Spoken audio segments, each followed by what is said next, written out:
Hey, good morning, everybody. It's Monday. That's right, 9/11. 9/11. And as a special commemoration, I wouldn't have done this today, but the audience was screaming for it. There was a lot of surveys taken and polls, Stern Fan Network.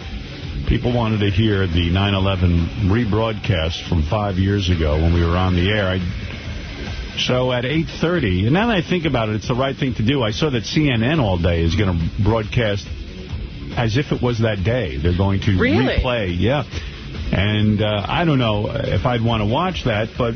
I didn't want... last night there were a lot of 9/11 shows on, and I did not want to watch them. Well, me too, but at 8:30...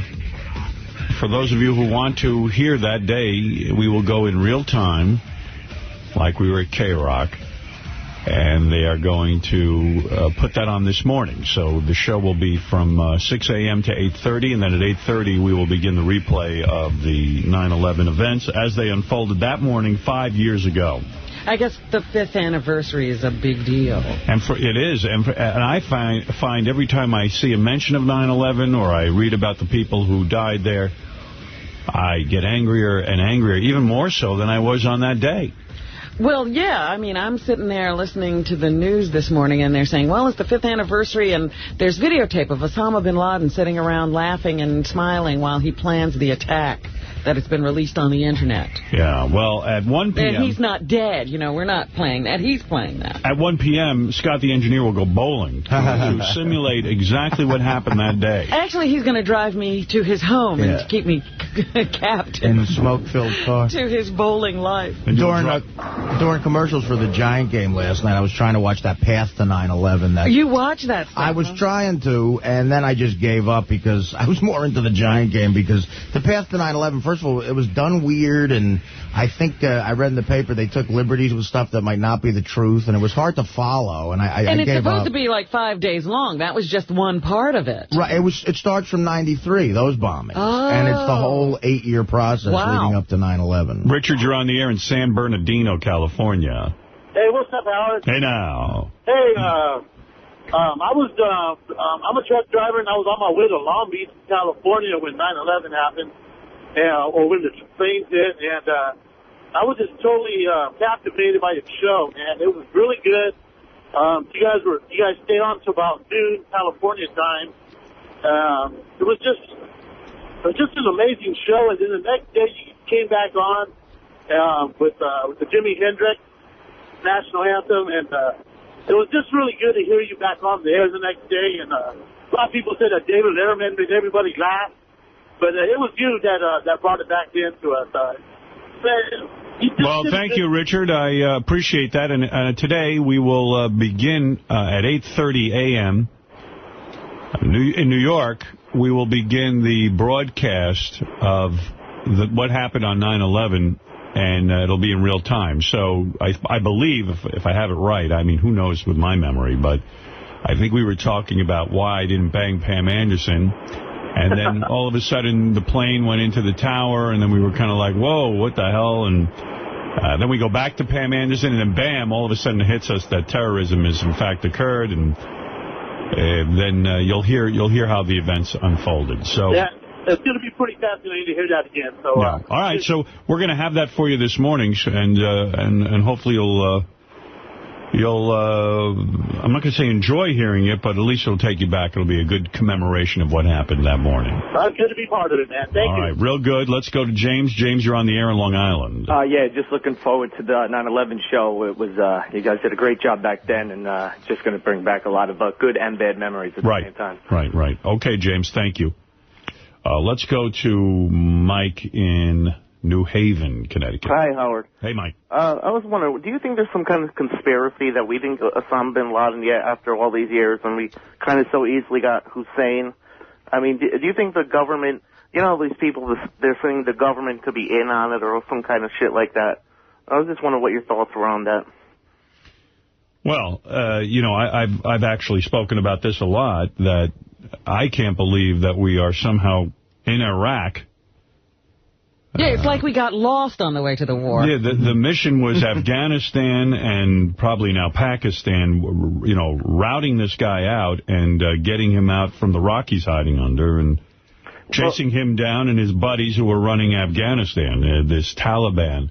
Well, I mean, do you think the president is somehow protecting bin Laden? No, I don't think he's protecting him. I think the president would love to find bin Laden right now. Okay. I mean, there have been a lot of theories about Bush's ties to Saudi Arabia and the wealthy families there who provide oil. Right, that's what I was getting at. And he is in the oil business, and he is probably close to all these maniacs who fund Al-Qaeda and the Taliban, believe it or not. He probably knows half of them. I've seen him kissing them. Yeah, I mean, we've all seen the footage.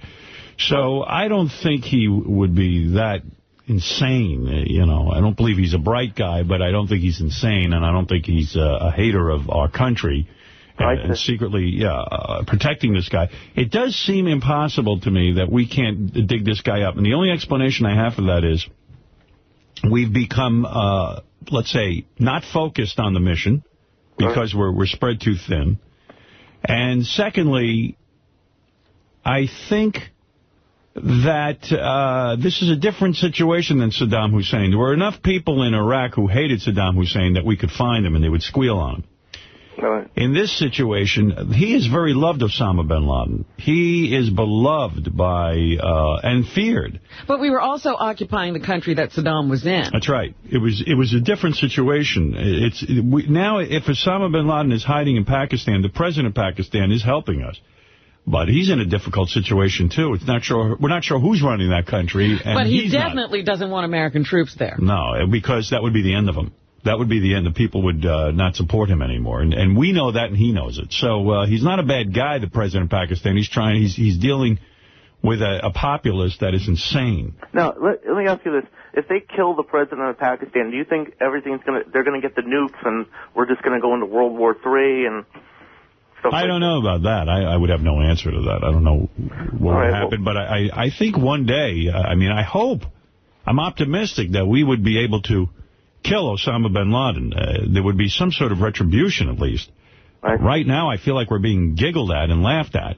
Well, as I said, I think it'll be like, how every once in a while you'll find an 80-year-old Nazi and we'll still cart him back to Germany. In that part of the world, they look at Osama bin Laden like how during the Revolutionary War we looked at Ben Franklin and, these kind of guys, Patrick Henry or whoever the hell was around then.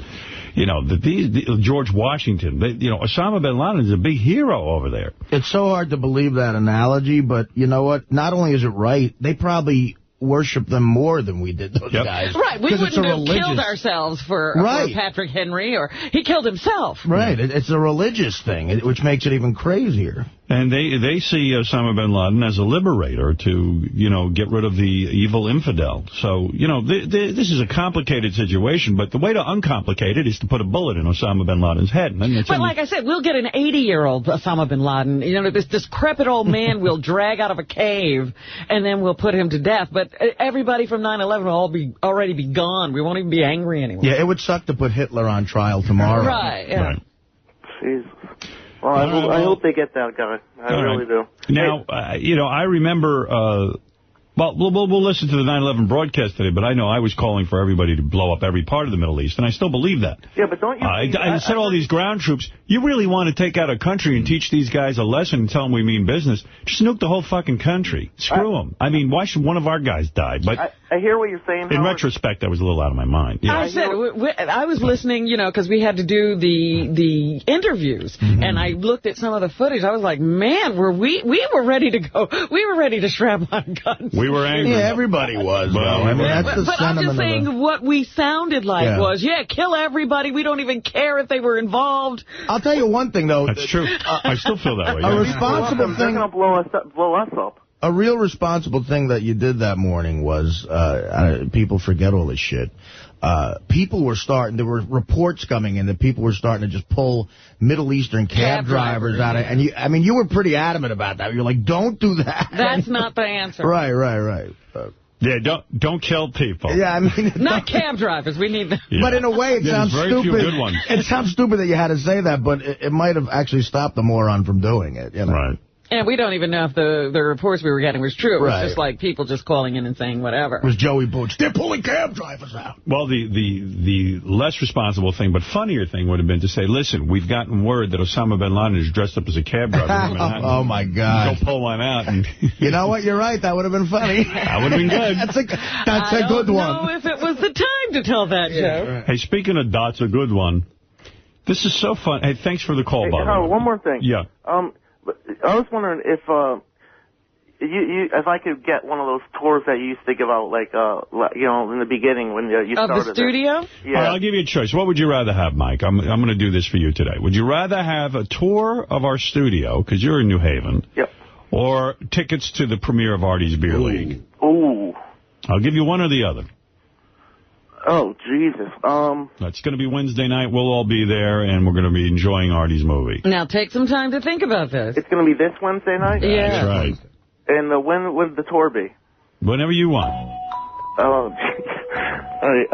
I guess I'll have to take the tour because I won't be able to get off from work Thursday. Oh. Well, it's not that late at night, but okay. Well, how late of a night? It could be. Well, I mean, if you hang all night, but Artie's planning on doing all night. What time is the premiere? 7 o'clock? Yeah, I mean, I'm sure these tickets include the after party, too, but you can do whatever you want there. Right, there is a party, Howard. Are you going to go to the party? No, I mean, we got to work the next day. I can't go. And if I take the tour of the studio, will you guys be there? I don't know. Maybe, yeah. I never know how Gary works that out. If we're here, but I mean, I guess he could arrange it. I think that the tours have been conducted while we are here. Not necessarily. Really? Yeah, sometimes it doesn't work out, but most times it does. Oh, Christ. And do I get to bring a friend to the beer league thing? Yeah, 2 tickets. It would be 2 tickets. And I get to meet you guys? Well, I mean, we'll be there. I don't know if we'll probably be cordoned off from you. Now you're starting to sound scary, man. You know, Mike, let's take it all off the table. No, listen, I'm just messing around. No, you know what? I'll take the tour because I got to work. I don't. All right, hold on. Responsible person. Thank you so much, Howard. All right, Gary will hook you up with that tour. Meet very few of those these days. Yeah, very Thanks few. for all you guys. Thank you. But speaking of Arnold Schwarzenegger, the story came out last week that the governor, I guess, like he audio tapes, he tape records his conversations. I guess he didn't learn from Nixon. But he likes to tape record himself, I guess. So. Yeah, what was he doing? It wasn't like a press conference, was it? No, it was a private meeting, like between him and some people who work in, I guess, his cabinet. And not a good idea. Yeah, but nothing really strange. But this is kind of strange. It's like you can hear it pretty well. It's a pretty good taping. It's Arnold, he does a good taping. It's Arnold Schwarzenegger talking to this woman about Cubans, and he doesn't say anything real racist or anything, but it's just a weird comment. Anyway, I don't even know anyone who thinks like this. They're asking about the ethnic background of somebody. Well, you have not had the sexual experiences of, I guess, Arnold Schwarzenegger. Yeah, listen to this. Who has? And you would swear that we took our fake Arnold Schwarzenegger and made this tape. When I was reading this, I said, wait a minute, was that guy on the phone? Bonnie Garcia is great. She's a ballbuster. She's great. Is she Puerto Rican? She seems to be like Cuban. She's not Mexican. No. So she said something. I thought she was Puerto Rican. Puerto Rican are the same thing as Cuban. I mean, they all are very hot. They have part of the black blood in them and part of the Latino blood in them. That together makes it, because I had a friend that Sergio Liver that was competing against me. Sure. Yeah, he was like that. I don't know if you can really understand it. It sounded clearer when I was playing it before, but I mean, it's just weird when guys make generalizations like it sounds like he's Dr. Mengele with that accent. She's got the Latina blood and the black blood mixed together, which makes her very hot. A guy like him, sometimes if he sounds... Shut up. Sometimes if he sounds stupid, I try to give him a pass because maybe it's a language thing, but that just sounded stupid. Wasn't the language at all. Yeah. Yeah, so that's Arnold Schwarzenegger. He says that when he read it in the paper, he thought it was stupid, too. He can say these things, but when he reads them, he realizes. My favorite, let me just say, first of all, let me compliment David Height and his whole crew on putting together that big top 10 countdown bits thing this past week, and it was great. Yeah, that was cool. And I heard Fred's bachelor party made it into the top 10, and I was like, gee, I wonder why it was the number one? It was the number one. What was number one? I never got Cookie Puss. Cookie Puss. That's Cookie what I thought. Puss was so two Fred things. Yeah, and Fred, you know, the bachelor party thing, I was like, gee, why'd they pick that? And then I heard it play back, and it was really funny. Yeah, that was an amazing morning. You don't remember what that was like. No, I don't. Because I didn't know anything about it, and you came in, you know, like bursting at the seams. Wait till I tell you, Fred was, you know, he left his bachelor party in an ambulance. Well, you know... you didn't make it into the show that morning, did you, Fred? Yes, I did. Yeah, he was there with his... I probably shouldn't have, but I did. and you know, I was kept from him because his whole jaw had been sutured. Yeah. You know, he had stitches, and his face was still swollen. He should have been dead. Fun. I should have been. I thought you were dead. They thought I was dead. They thought they actually had to do a spinal tap to see if I wasn't paralyzed. Well, you remember, they even did, you know, like they did a CAT scan or something. They didn't have to anesthetize Fred to put the stitches in. No, he had no reflexes when he walked in. I was properly anesthetized. Boy, what did you do? Like, he just got in the room and just swigged down alcohol. It was probably like 20 tequilas and maybe about, you know, Why 8 would beers. you do that? Did you ever ask yourself? You know, I have no idea. I've never done it since. I never did that before. It's like you went wild. It was a crazy day. You know, and I wasn't going to drink that day either, which is the silly thing. You weren't going to drink. And the last thing I remember is Dan Foreman coming up to me and saying, "I'll be buying a drink." I went, "Okay." My God. What a great last thing to remember. The weird thing I remember about that day, Howard, was that I'm the one who took him to the hospital, and I remember sitting there for like 4 or 5 hours, and them coming out to me and telling me that they couldn't get him to move. Right. And they weren't even sure. They couldn't tell me that they weren't positive he wasn't paralyzed. Yeah. Right. Wow. That's scary, man. Like tackling a football game, that time where you go, is the guy paralyzed or not? Oof. He went flat down on his face off 4 steps and, like, just flat on his face, like dead. People like a dead die person. from that shit. Yeah, he was passed out at the top of the staircase. Yeah. He Maybe never that saved me. even put his hands out to try to break his fall. He just went flat down. Dead man's It was like fall. it was like falling timber. They were prodding him with needles and getting no movement. And I remember, like, looking at Fred, and he's laying down on the floor, and I said to myself, first I said, gee, I hope he's okay. And then secondly, I said, I can't believe this fucking party's so great. And now he's on the floor. And then we had a room full of naked chicks. And then, like, we finally got him off to the ambulance and everything else. And then someone said, well, I guess the party's over. I go, no, it's not. Yeah, you guys continue to party? Yeah. I said, Fred doesn't want us to stop. He would want us to go. What are we going to do? I mean, let's continue on. That wasn't the Crocodile Hunter's family. He would want to be buried at the zoo. It's not like one of the strippers fell. I mean, I know what Fred wants. Fred speaks to me. Also, that was an early party for us. I mean, that was early in our Scores career party. And we hadn't had a lot of those, and we still were, you know. One of the best things about it was that, you know, Fred's lying in a pool of blood at the bottom of the stairs, and one of the naked girls says, wait a minute, I'm a paramedic, and she starts taking care of Fred. She was a stripper. Somebody came to me and said, maybe Ralph said that the best part of what played this weekend was that once we got the 911 call, suddenly the entire thing became my fault. Yeah. Scott, you're on the air in Punta, Florida. It's Punta Gorda. Hey, Howard, it's an honor to speak to you. I just wanted to talk to you guys about playing the 9/11 tapes today, and I was listening to your show that morning, and working out in the field, not having access to TV, you guys painted such a picture and brought such humanity to what was going on that it allowed me to kind of visually picture what was going on till I could get home that evening and see everything on the TV. And I can't tell you how important it was that you guys stayed on the air that morning, because you guys were teetering back and forth on whether or not to leave.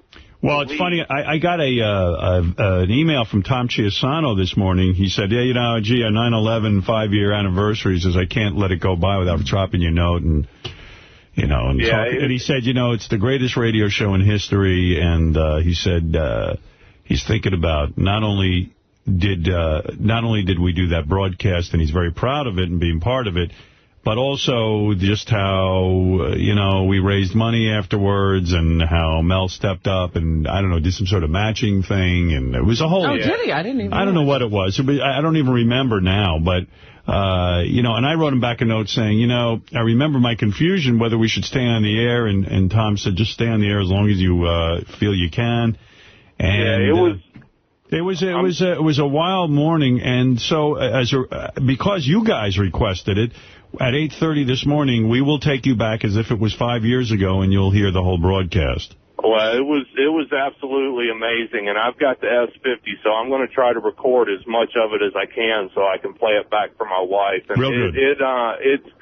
It's just all your detractors, that get on you about your fart jokes and, having lesbian dating game and all of this. I just wish they could listen to that one show and realize what an honorable and decent human being you are, because you guys, I'm telling you, Howard, that was absolutely the most incredible radio I have ever heard, and I've been listening to you for a long time, and you guys were just absolutely amazing, and it's going to be kind of eerie listening to it back, but it was awesome, and I thank you, Scott. You guys, and I'm glad you're replaying it. All right, real good. Thanks, Scott. One thing I will say about it, listening back to some of the clips, it was the only place where you could actually hear people venting emotion. At that moment. Yeah, nobody else was doing that. The newscasters were being newscasters, and they continued to be newscasters throughout that story. That was where people actually could reveal their feelings and vent their frustrations at the whole event. Eric the Midget on in Sacramento. Yes, Eric. Good morning. Morning. I was calling because of the fact that I was hoping that you guys would still reconsider putting me in the football pool. Oh, I thought you were calling about 9/11. It's all about you. I thought you were calling because you realized you should be flying with balloons. Eric, no. By the way, speaking of the football pool. Oh, yeah. How did people do this weekend? This is wild. Okay, there's a $25,000 prize. There are 4 people in it. Bigfoot, the new Bigfoot. Elliot Offen, Crazy Alice, and Artie. And this is great. Bigfoot took the Jets, getting 2.5 points from the Titans, and won. Yeah, see, I watched the Jets game. I said, well, Bigfoot's in.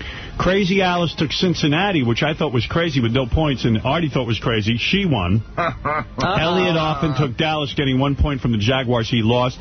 And guess who else lost? Artie Lang. Artie Lang took the Cardinals, giving 7.5 points to the 49ers, and he lost. I lost by half a fucking point. They won by 7, and guess who really bet it? You! Yeah. How much did you lose? $2,000. $2,000. Ooh. Oh, man. How do you manage to be so bad at something you love so much? I'm continuing the greatness of this bit. You got to admit it. So Bigfoot and Crazy Alice in the lead on the football pool. I'm a fat fucker like the Giants, and they lost. I went with the wrong Manning brother and bet $5,000. No, I didn't bet on the Giants. I'm overweight, and my girlfriend doesn't like me. You fucking baby jerk-off. What? Who's this? I thought we were talking to Eric. No, that was voicemail. Oh. Oh, my goodness. Wow. I wasn't stupid enough to bet the Giants. See, Eric, if you'd only flown with balloons, you would have been in on the phone. Yeah. Well, I would have been tied with Artie, though. Oh, would you have? I had the same idea. Oh, well, we don't need you then. We need somebody who can beat Artie. What is it, Gary? I heard that Artie's loss is even worse. I heard that the other team kicked really a meaningless field goal. Unbelievable. To just put you under. Yeah. Oh, my goodness. Because I was giving 7.5. And they won by 7. You sound like a real loser. Yeah, 7.5, they won by 7. That's what happened. Amazing. Well, I'm sure won. Crazy Alice is having a field day. Yeah, and she thought it was 7, by the way. She probably didn't even know until this morning that she had won. She thought it was 7, by the way. It was even. Yeah. I never would have taken Cincinnati. I've always. Oh no, they're really good. I mean, they got a great quarterback. Yeah. Yeah. But why would you take 7.5? Why would you go with that spread? Because I think Arizona is good this year. They're going to be surprising, and they are, but they're not 7.5 good. They're 7 good. Right. Oh, my goodness. I have some bad news here. Anna Nicole Smith's adult son dies in the Bahamas. What? Oh, wow. Yeah, he died suddenly in the Bahamas on Sunday, 3 days after the Playboy Playmate gave birth to a little girl. She was pregnant. Wow. And she gave birth. Oh, you're talking about the kid who was on the reality show? Yes. Oh, my God. How did that They happen? haven't learned yet the cause of death and do not believe that drugs or alcohol was a factor. Oh, that's awful. What happened, Gary? I don't know. And when I heard that, I actually feel really bad because when she was up here that first time, when she was on the E! Show, when she was like all over the place, she had him with her. Yeah. So I spent like an hour in the green room with him. He must have been like 10 years old. And I remember thinking to myself, he's handling this really well. His mom's just all over the place. And he seemed more well-adjusted than a 10-year-old should when that's going on. Well, what was interesting, even during the reality show, he kept saying, I don't want to be a part of it. I don't want to be a part of it. And eventually they stopped putting the camera on him because he wanted to have a normal life. Oh, I'm so sorry to hear that. Yeah, That's 20 awful. years old. Oof, that's bad news. I mean, that poor kid. I used to watch that reality show, and I'd go, oh, my God, look at the nightmare he's on. I wanted to hug him. Right, yeah, you wanted to try to save him from the situation. Yeah, it was so weird. When she came up that one time, Howard, it was just her and her son. There was nobody with him. And she just came into our studio and just left him in the green room. Yeah. By himself. Yeah. Oh, that's very upsetting. Yeah, that's right. He was 16 at the time of that show, and it's definitely 4 years ago. Shit, that's fucking awful. All right, Eric. I'm sorry, but we've got the whole thing put together between Bigfoot, Elliot, Crazy, and Crazy Alice and Artie. Gary did have a good idea, though, on the wrap-up show. He said that High-Pitch Eric wanted to be in on this, and so he said maybe I should, or Jeff the Drunk wants to be in on it. Of course. He said maybe I'll just have Jeff start making his picks like an alternate juror, just in case Elliot Offen doesn't make it through the whole thing. Well, it's a lot of money, man. I mean, that's a nice prize, $25,000, man. You think that'll keep Elliot in it? Oh, yeah. I think so. Keep me in it. All right, Eric, thank you. You're not crazy. Wait, before you let me go, you know how you guys invited me to Artie's opening this Wednesday? Yes, the premiere is Wednesday night. Yes, to fly in, yes. Well, I can't do that, but if you guys agreed to have me or set something up where I could go to the opening next month of WWE's John Cena's The Marine, I would be willing to do the balloon thing under the provision that you guys sign a release saying that you guys will be responsible for any injuries. See you later, Eric. All right, Eric, I got to go. Bye-bye. Bye-bye. Yeah, we're done with you. we're not getting involved in legal problems. Bye, Eric. It's crazy. Yeah, what do I got to sign? Under the proviso that you sign away everything. Under the proviso. You die on this show. If you die, it's your problem. Quid pro quo. Yeah. I want tickets to the WWCCSE. John Cena. John Cena's. If you sign under the proviso. Habeas corpus. Proviso. With the proviso. Proviso. He's reading from a legal document. He's Eric the Midget. Where do you get proviso? If you would have your attorneys under the proviso. We will draw up a legal document. Should my attorney or your attorney get working on that? Provided all the papers are signed. Watch the movie Jackass. Nobody's signing anything. Just go out and do it. I'm trying to think the last time I heard the word proviso. I think it was from James Lipton on that. You got to be more like Richard Christie, who sees that the crocodile hunter gets stung by a stingray and dies, and then says, I want to be put in a vat of stingrays. His penis, no less. His penis. He wants a barb through his penis. You ain't got to sign nothing. Some guy, I don't need to sign. I'm ready to get my penis burned by a stingray. Under the proviso. Under the proviso that your attorney draws up something. Here's some guy who contacted us about that, for real. Oh, yeah. Hey, Richard, what's going on? My name's Ryan. I'm one of the bigger importers of tropical fish in the United States. And I heard you say on the radio today you'd be willing to get into a tank with some stingrays. So I just wanted to offer you, I will ship you guys some stingrays for free if you'll jump in a tank of them. I thought it would be hilarious if you guys got a Dunkin' booth up there with one of the clear bottoms, and you fill the bottom with stingrays, obviously in water, and you got up there naked, and those guys could throw a ball and try and knock you down into the dunking booth with the Stingray. I thought that would be it's a funny. great idea. By the way, doing a great job. We'll do it under the proviso. You must agree to an adjournment in contemplation of dismissal. In the event of an untoward accident. In the event of my unfortunate demise, you will sign the following agreement with my attorney. I love the Stingray guy. Shut up. The Stingray guy suggestion, too. Of course, a clear tank so we could see Richard's violent death. Here to refer to as Eric the actor. The in-demand stuff you do is absolutely hysterical. So I'd love to see you jump in a tank of Stingray. All right. See you. Thank you. Yeah, Richard just wants to do it. He doesn't want to sign anything. He wants to be a jackass in any way he can. By the way, the song that was going around in my head all weekend, which was very unfortunate, is I'm a Gay Papa from Mark Harris. Oh, no. You remembered that? Yeah, I was driving around in the car, and they were doing the replay, and I'm listening to the, just happened to come upon the part where we were playing I'm a Gay Papa. Oh, you poor thing. And shit, that is so funny. It is. I mean, that's one of Mark's, probably the best song he's ever done. In case you forgot it. One more. That can be stuck in my head. Instant replay. Coming in at number one. I'm a Gay Papa.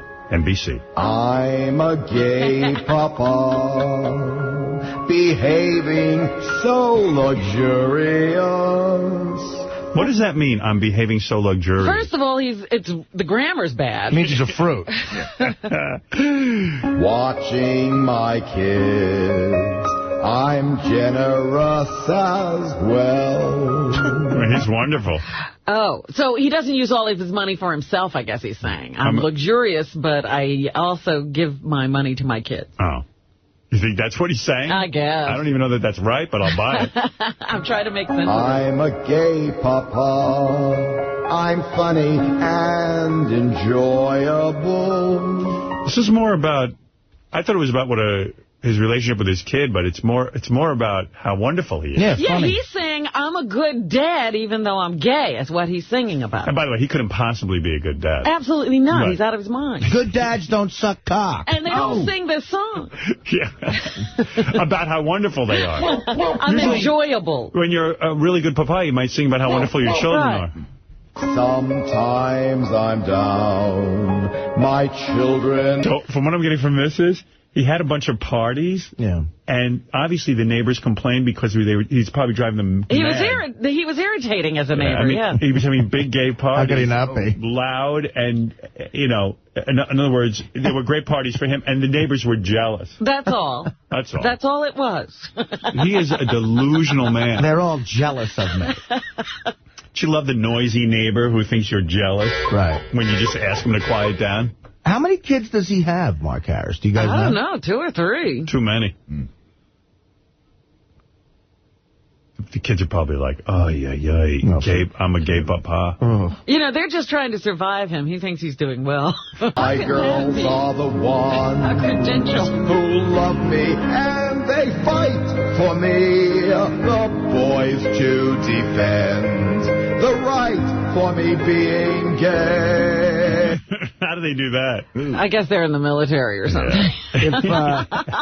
If a guy was on trial for killing his father and he played this in court, he'd be acquitted, right? Not guilty, right. yes. Of course.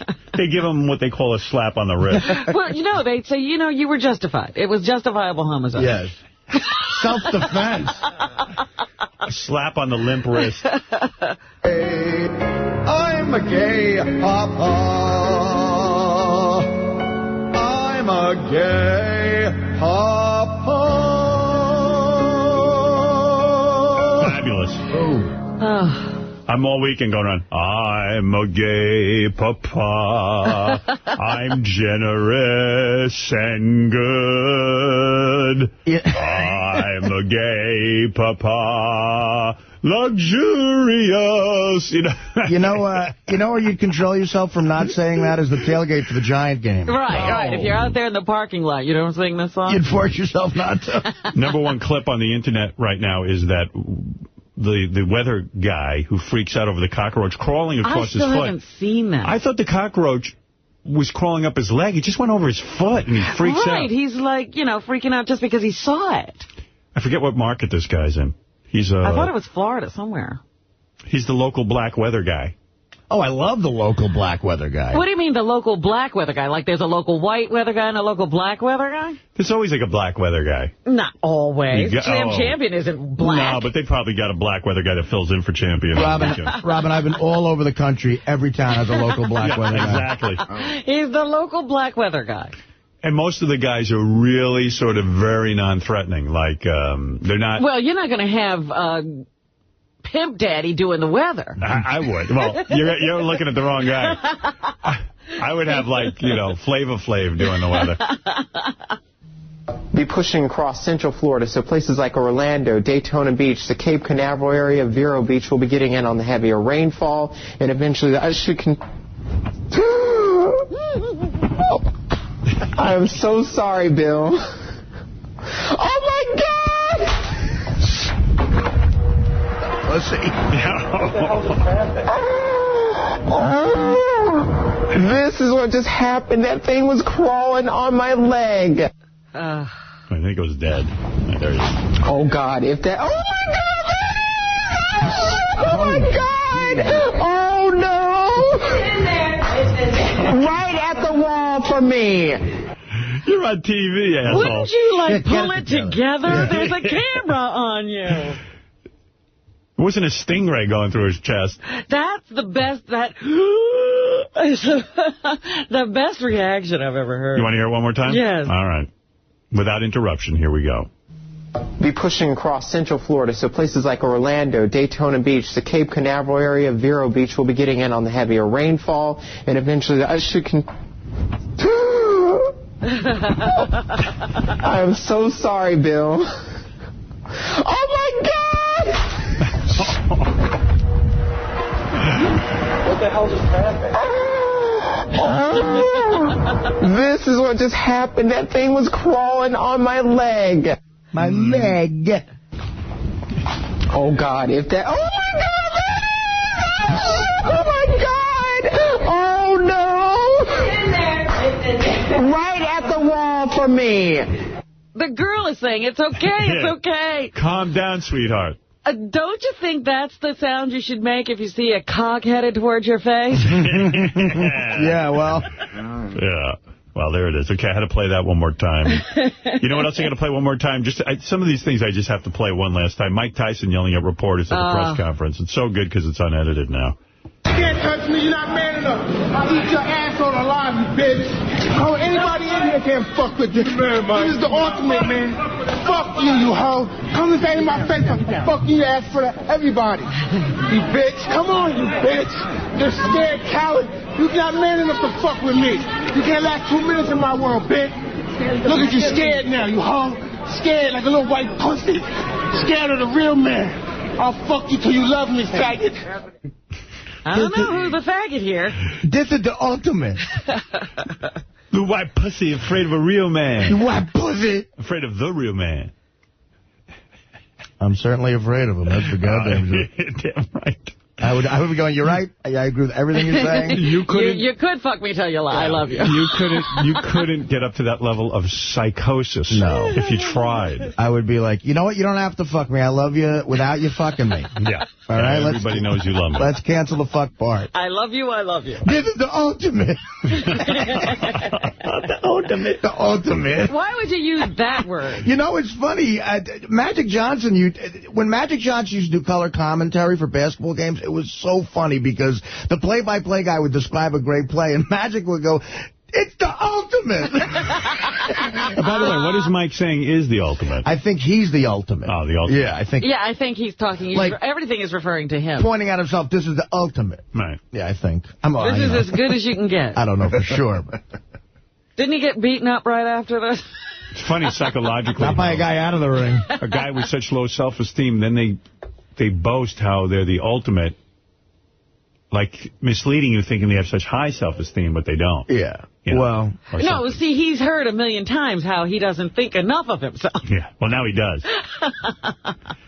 Oh, boy. So, I believe that was the press conference, too, where Chuck Zito got involved. He was there. Oh, yeah? And he got up on the stage, and it was Mike and Chuck. It was like a mayhem.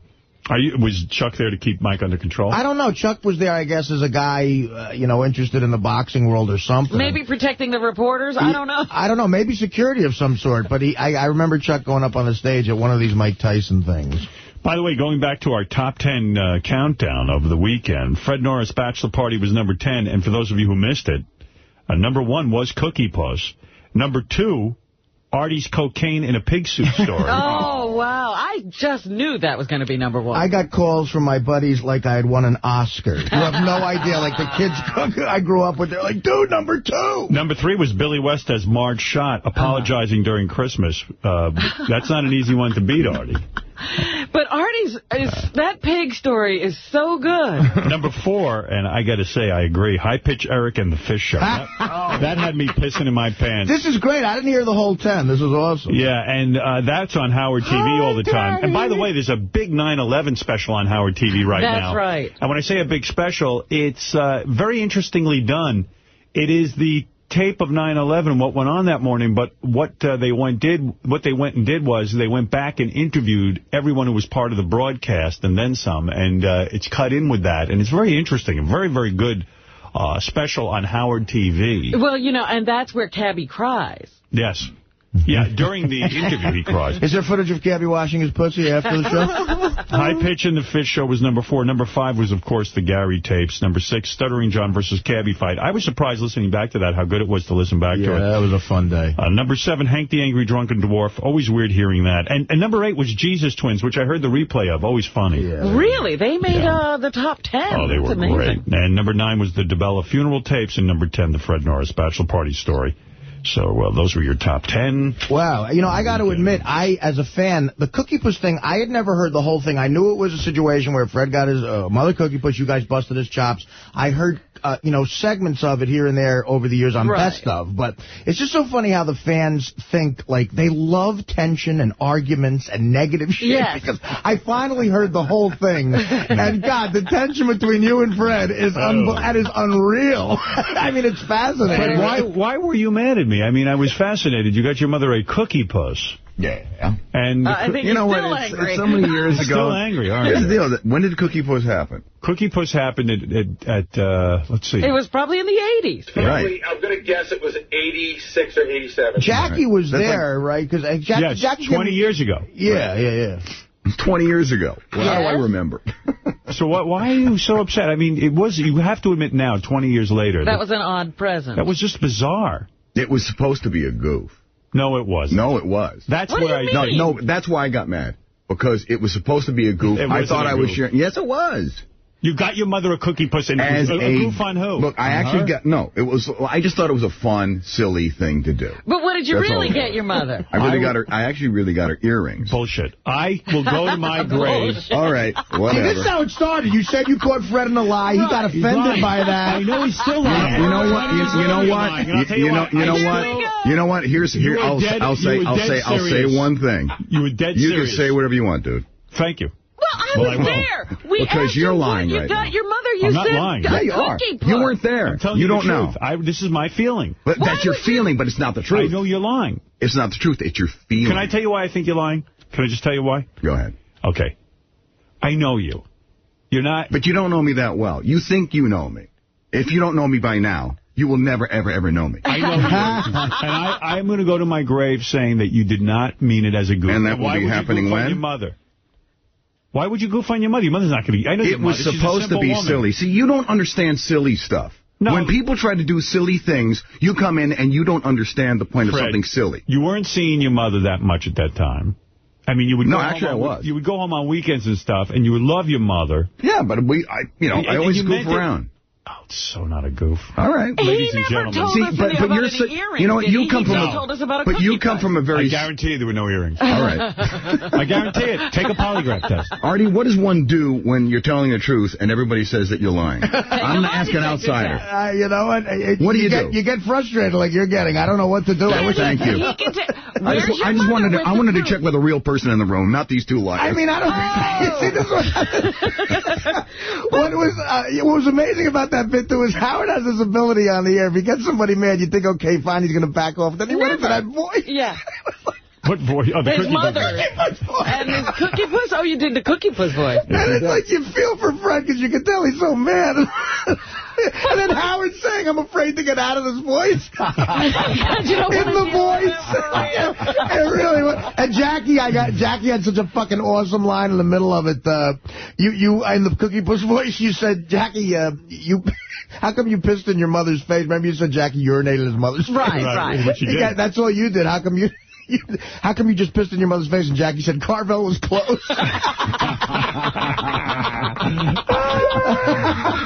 And then you were afraid to get out of the voice. I had never heard the whole thing. And, it was tense. But the fans love that negative shit, man. Oh, they do. They eat it up.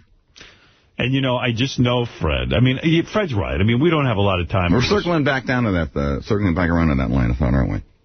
I'm just telling you. We're just going to keep going around. I never heard earrings before today. It's 20 years later. No, it's 20 years later. But you know what it was? He didn't get it. It was the same reaction. It's like, you did not. You're lying. You are. All right. I know when I'm lying. You gave her a Cookie Puss. And the Cookie Puss. No, because everybody was coming over. My nephews were coming over. It was just a silly thing. All right, okay. Well, let's not rehash it. I remember it being very We've only done that over the weekend. It's been rehashed. I only remember it being very sincere. I gave my mommy a Cookie Puss. Okay. Hey, and it was sincere. and Robin gave her mother an arsenic Cookie Puss. So. That was just straight arsenic. She's a grown woman. Do they still make Cookie Puss, I wonder? Yeah. I'm sure they do. That's a And Fudgy the Whale. And Fudgy the Whale. And then you were goofing on Fudgy the Whale. In the voice, you're saying, I hate Fudgy the Whale.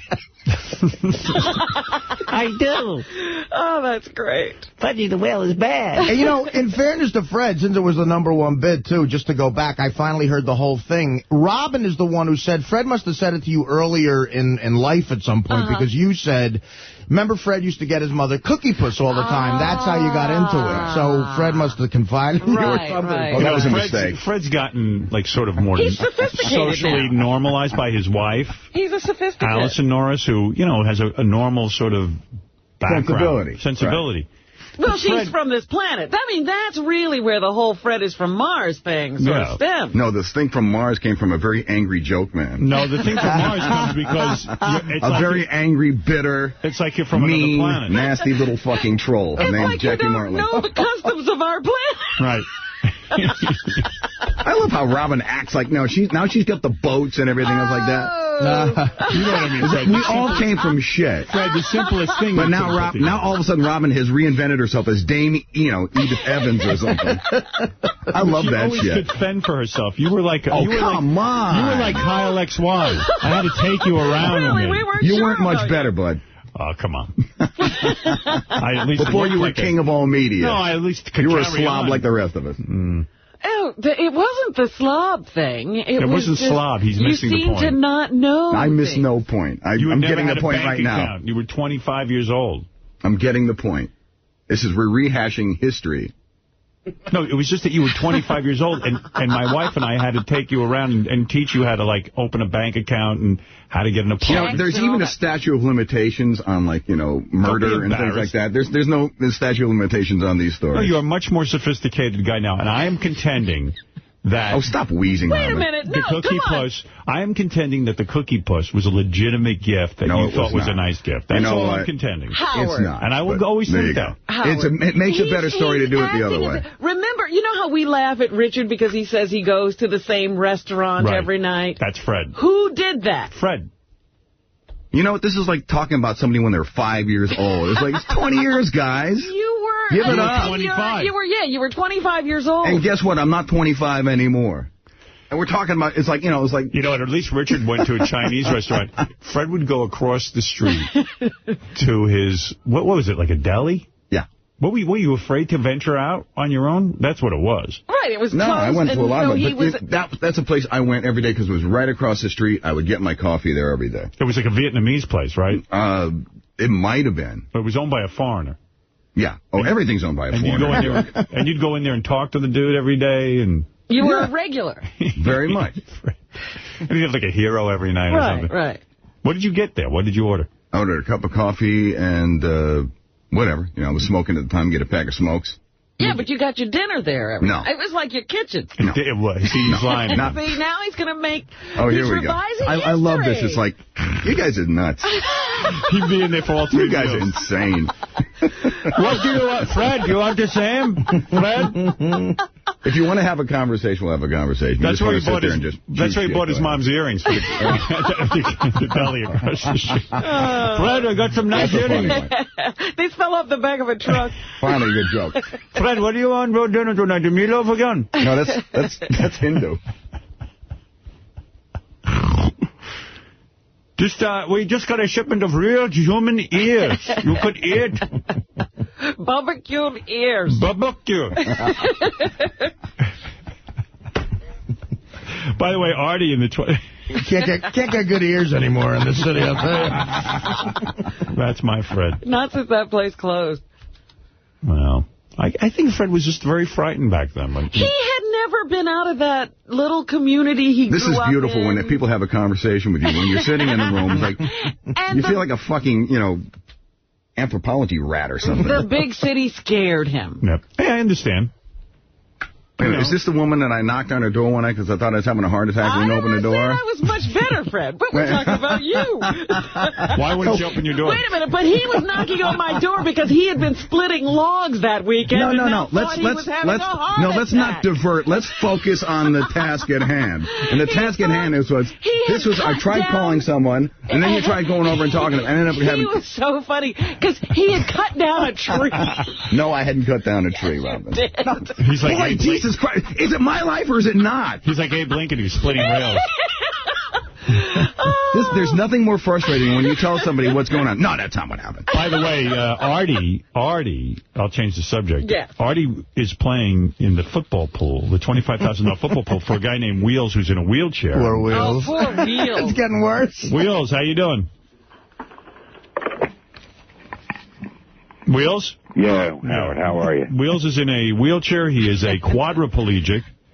He has no body function in terms of moving his bowels. He's got to take pills. Right. 𝗛ći𝘄𝗿𝗍 is his laxative of choice. Artie's playing for him, and you got to be thrilled, Wheels. Artie, in true Artie fashion, took the Cardinals, giving 7.5 points to the 49ers, and lost. And of all people, Crazy Alice and Bigfoot. Who doesn't even know how to read the line. They both won. Elliot often took a loss. I almost called Artie at home last night. Yeah. Let me say something, too. Artie said he was going to be careful because he was playing with someone else. Robin, I really like the pick. What can I tell you? I liked it enough to bet it on my own. I see what's coming around the bend here. I'm going to lose and feel guilty and write him a check for $25,000. The $25,000 is provided by BetUS.net, right. 1-800-79-BET-US or BetUS.net. So there it is. All right, Wheels. I watched the game, and I was thinking about Artie. Wonder if he was thinking about me. Hey. Wheels, what was the highlight of your weekend? Watching the Cardinals game. Up until the end? Yeah, hoping for that $25,000. Wheels, do you have a full package, like the satellite thing, or the... No, I was watching on the Internet. Oh, on the Internet you can do that. Yeah, okay. you can go. And they put it on at the end of the one game that ended. They put the last minute on, and they went down and kicked the field goal. Yeah, Howard, it was a crazy ending that fucked me in Wheels. It was really like, So what do you think, Howard? Should I be able to steal some tickets for Wednesday night just in case this money thing don't fall through, or what? I forget what our deal was. Did you have a choice? No, I don't have a choice. He's just asking now. Are you coming? I don't know. He doesn't have tickets. Oh, I see. I don't want to tour the studio. All right, I'll give you a pair of tickets. This is to the premiere of Beer League at the Ziegfeld Theater, Wednesday, September 13th. Beer League opens on Friday, September 15th in New York, Philly, and Cleveland. All right, Wheels, we'll see you down there. Good, all right, Wheels. Thanks. Hold on. Hey, thanks, Artie. All right, at least you get to see the movie. Unless it sucks, then it's going to be a awful night. Old Cookie Puss ad on your page in orange. Oh, let's see. That'll be good for Fred. Because this inspired him to do palpitations. Hello, I'm Carvel's Cookie Puss, CP, the celestial person. The new Carvel ice cream cake made fresh daily at your participating Carvel ice cream store. Now, for St. Patrick's Day, I'd like to introduce my friend, Cookie Puss. My name is Cookie Puss. Did you get your mom a Cookie Puss? Actually, you want to know something? it wasn't, but I could have because she's born on St. Patrick's Day. Fresh caramel ice cream cake. You can also be sending either of us to a friend by calling this toll-free number, and we honor most major credit cards, too. Thanks and a grand day to you now. 𝗛cie𝗄𝗿𝗱. You missed the most important part. You can get that on a credit card. What an awful brogue by Cookie Puss. It bothers me, too, like eating something that has a voice attached to it. Yeah. You know what I mean? Like I don't want to eat 𝗛cie𝗄𝗿𝗱. A voice that speaks English. Yeah. All right, we got to take a little break, Fred. We can't talk about you all morning. I'm sorry. You were number one, though. I was having so much fun. Once again, I guess the 9/11 show starts at 8:58. I thought it was going to start at 8:30, Gary, so that you could hear the switchover. You know what? There's a whole bunch of discrepancies. It might start at 8:56 or 8:49. We don't know when it's going to start? Tim keeps telling me a different time, and he's not even sure, too. But how is he not sure? How's he going to start the show? Wouldn't she start at 8:30 when we were talking about Pam Anderson, and then all of a sudden... It's just a little bit of that. It's not like a ton of that. Because what happens is I listened to it the other day. We find out that the first plane hit, and then we go back to talking to Pam Anderson about Pam Anderson for about 6 or 7 minutes. So where we what does that mean? When does it start? I mean, content-wise. I don't care about the time. Content-wise, it's not the beginning of you talking about Pam Anderson. It's a little bit of you talking about Pam Anderson. All right, and what time are we off the air and we play the tape? Sometime between 8:49 and 8:56, and I'm going to find out for you within the next 5 minutes. Thank you. And then we're having our big meeting. What is that? Well, Tim said to me, Bubba's in town with his whole crew, and... Is he coming in today or sometime later? No, he's in. But no, I meant to this show, because there's lots to talk about with him. Is there? Yeah, first of all, Brent, when they went to Las Vegas, and I missed the thread, I don't know if you know the answer, he had hooked Brent and his wife up with a porn star, and they were supposed to do a threesome. Was it like a porn star to fulfill that fantasy of his? I think he's changing all of his parameters now. So this was a white porn star, I think. Right. And her husband couldn't be there because he now doesn't want to see his wife with another man. All right. But he was supposed to be hooked up with a porn star and they have his first threesome with his wife. Oh, wow. Yeah, and then Friday, just as the show was ending, Bubba was trying to work out a dispute he was having with his friend Gene Lasker. Right. And you'd have thought the two of them, it's like they were girlfriend and boyfriend. They were having some argument. And Bubba wanted Lasker to apologize, and Lasker screaming, I ain't no bitch. And they ended without resolving anything. All right. Got a lot of good Bubba feedback. I was in Cleveland this weekend. A lot of people had the Shock the Push shirts. Oh, yeah? So, yeah, Bubba making... He only made a limited amount of Shock the Push shirts. They were saying that, yeah. They love Bubba. Very well, lucky. That's their new thing now. They don't just make shirts. It's always a limited edition. Yeah. Bubba's quite the businessman. Good move. So, I'll be curious to see him, too. Somebody told me he put on a lot of weight. Oh, yeah, really? Somebody else said that. Yeah, he's gaining back all his weight. Yeah. He doesn't have, Hogan to work out with anymore, I think. Maybe that's it.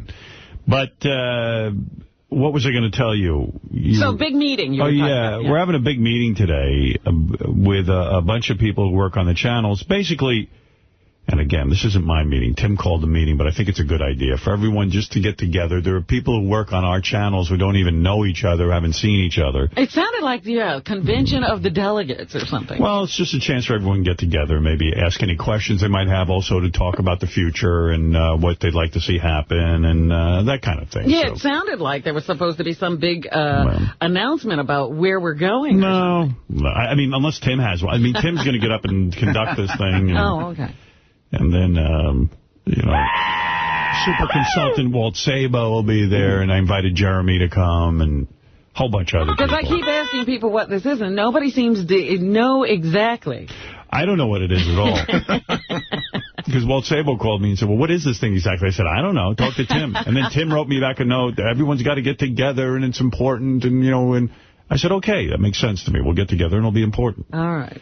So we're going to do it. We'll have a little meeting. Because I was actually trying to schedule my first racing class, and then they said, oh, no, that day is the Howard Stern Summit. And I'm like, what? Racing class. Good, do that. I was going to leave here and go to the raceway. We'll keep Bubba busy. Casey, you're on the air in Bayonne, New Jersey. Hey, now, Howard. Hey, Artie, what's up? 2 people passed on the beer league tickets today. I know, it's not a hot ticket, is it? Hey, I'd love one if you got any more. All right, I'll give you a pair of tickets to the premiere of Beer League at the Ziegfeld Theater Wednesday night, September 13th. Beer League opens on Friday, September 15th in New York, Philadelphia, and Cleveland, okay? Yeah, before I go, though, I know a lot of people, I was wondering if I was going to be at the red carpet. What time are those people going to want to show up?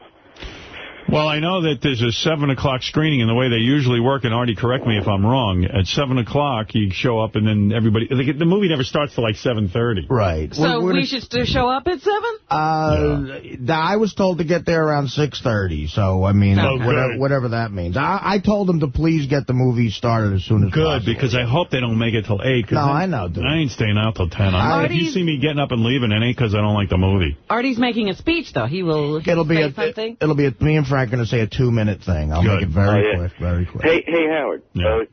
You know Artie's DVD, it's the whiskey talking? Yeah. You ever see the other part of the DVD where it's like a documentary on Artie's life? No. It's not my life. It's 2 gigs, 2 drunk dude, you could have a reality show better than all these other things. That part came out funny because I just said leaving all the embarrassing drunk shit.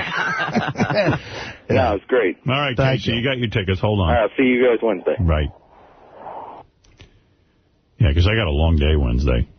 Dude, I'll get it as early. And it's not, again, it's not a long movie. It's 86 minutes. Oh, good. Yeah, you know. It's a comedy. Short is good. Comedies are better short. I got offered a movie over the weekend. Really? Yeah, it's a comedy. I didn't think it was so funny when I read the script, though. Maybe it's funny when you film it, huh? I don't know.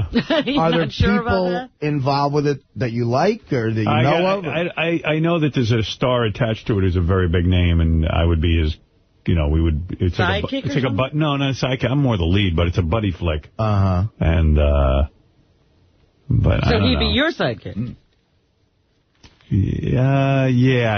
I guess he could put it that way. I'll tell you, I don't want to give away the premise because I don't know if the guy wants that talked about. I'm always interested, when you get these movie offers, I'm interested how Hollywood views you and, like, what kind of role they like you in. I'll tell you off the air, and then I'll even tell it on the air at some point, but not now. It was funny because at the U.S. Open this weekend, Jim Carrey came out in between matches and hit balls into the stadium so people could catch them. Right. And just before they had announced it, I said, boy, I wonder if he's still with Jenny McCarthy. And then he comes walking out, and there's Jenny. Wow. And I was like, oh, I guess they are still together. And the person with me said, well, how do you know? I said, she's right there. And we were right at the tunnel where they were coming out. So I leaned over and I said, hey, Jenny, how you doing? She goes, I'm having a great time. Yeah, well. Life's good. I'm having fun. I bet. Yeah, I should have banged that chick. Yeah, she looked good. She was clearly looking for an A-lister to hook up with in the sense, like how Ashton Kutcher got helped by Demi Moore and everything else, and I think you could have fit that billboard. And she is like a python with you. I mean, she was coiled around Of course. And look, is she going to miss an opportunity for a photo op? Come on, man. She's there. It was hysterical, because every time you looked over at the box they were sitting in, her head was on his shoulder. He must be banging her silly. She had her, arms around him, or she was just gazing at him lovingly. See, that's the best part of the relationship, when the chick is so into you that she doesn't stop gazing at you. But that eventually wears off at some point. It's got They can't look at you that way forever. Yeah, unless Disney gets a hold of her and puts a new brain in her head. But that is the best, right? That's why guys fall in love. They're like, Jesus Christ, I feel like an important human being. Yeah, she makes Jim Carrey realize that he's Jim Carrey. Yeah. And so he still remembers. She's all over him. Yeah, I got like a whiny little bitch this weekend to Beth. I was like, there was some point I wanted to bang, and then she was like, well, I don't know what the hell she was doing, but she was, like, kind of busy, and I was just like, this is ridiculous. Busy? Yeah. I was like, busy? You're not paying attention to me. I'm ready to bang. It's very important to me. And I was just whining, and she just goes, shut up. Mamma mia. Yeah, I mean, calm down, bitch. Who's the bitch, you? Yeah. Oh, not her, me. I was being like a little whiny girl. Yeah, well, Jenny hasn't gotten to that point with Jim yet. No, she's afraid. Jim will dump your ass real quick. Yeah, you know, because they'd put him up on the Jumbotron, and she'd be just there staring at him. You can't believe it. That's annoying. And he always feels it's necessary for him to make funny faces whenever there's a camera on him. Like, people must expect him to be goofy, because he can't just sit there and have his picture taken. And by the way, she's the same way. Well, her job now is just to stare at him while he's making the funny faces. What was she wearing? Was she all hot? You know what Jenny wears. You know, she had bare shoulders. I couldn't really see the exact outfit, but, you know, there was a lot of skin showing, and, you know, she had the big Paris Hilton glasses on. And where's that kid of hers? I don't think that the kid exists anymore. She got rid of it. Oh, God. Where's this kid? Every picture I see, they're off on jets. Yeah. Right. I didn't see any kid. Yeah. Sorry, Mommy has to be famous. Mommy needs to hang with Jim Carrey. That's right. Mommy's got a boyfriend. Leave us alone. Yeah.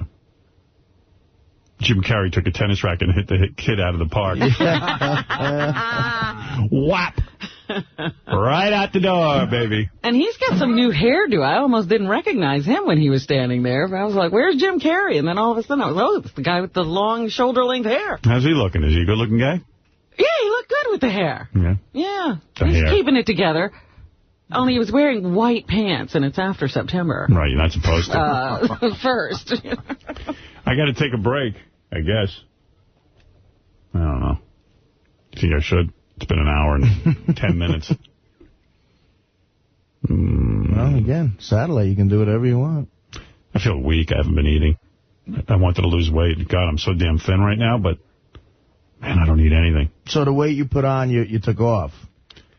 Yeah, I got inspired by Beth. She's doing a lingerie shoot today. Right. Uh-huh. So she goes into this mode. You know, she broke her foot, so she can't really exercise. Although she's been going to a gym anyway, she doesn't care. She told me she was going to try Pilates. She doesn't care. And then, like, she had the shoot, so she had to get real thin for it. So she just doesn't eat. Like, literally doesn't eat for days. Wow. I go, what day are you up to that you haven't eaten? She goes, she hardly can lift her head off the pillow. Yeah. I was reading in one of the tabloids, that's what it keeps ending Renee Zellweger's relationships. They say she is so obsessed about her weight and dieting that she makes every guy she's with crazy. That's why they can't stay with her. Really? Yeah, they say she'll starve herself to the point where, you know, she's weak and tired and cranky. Past that. I told Beth, banging me is such great exercise. I told her how many calories you lose when you bang me. It's a good move. Yeah. That's right. That's all the exercise you should need. That's right. Want to work out a little more? That's right. Come back to the gym. I met a cousin of Beth's in Cleveland this weekend. She was at my show. She's very pretty family. Yeah. They all are pretty, huh? Yeah. Good. Which cousin is that? I probably don't even know her. She said she's a second cousin, but she has Beth's last name. Oh. And, you know, you look in her face, you could tell. See a resemblance? Yeah. She was very nice. Do you think there's any chance the two of them would go to bed with me? I don't know. Or maybe, Artie, were you trying to work something? You're a single guy now. Yeah, Artie, we could be brother-in-laws. You could be dating Beth's cousin. That would be great. How fun. Howard's worst nightmare.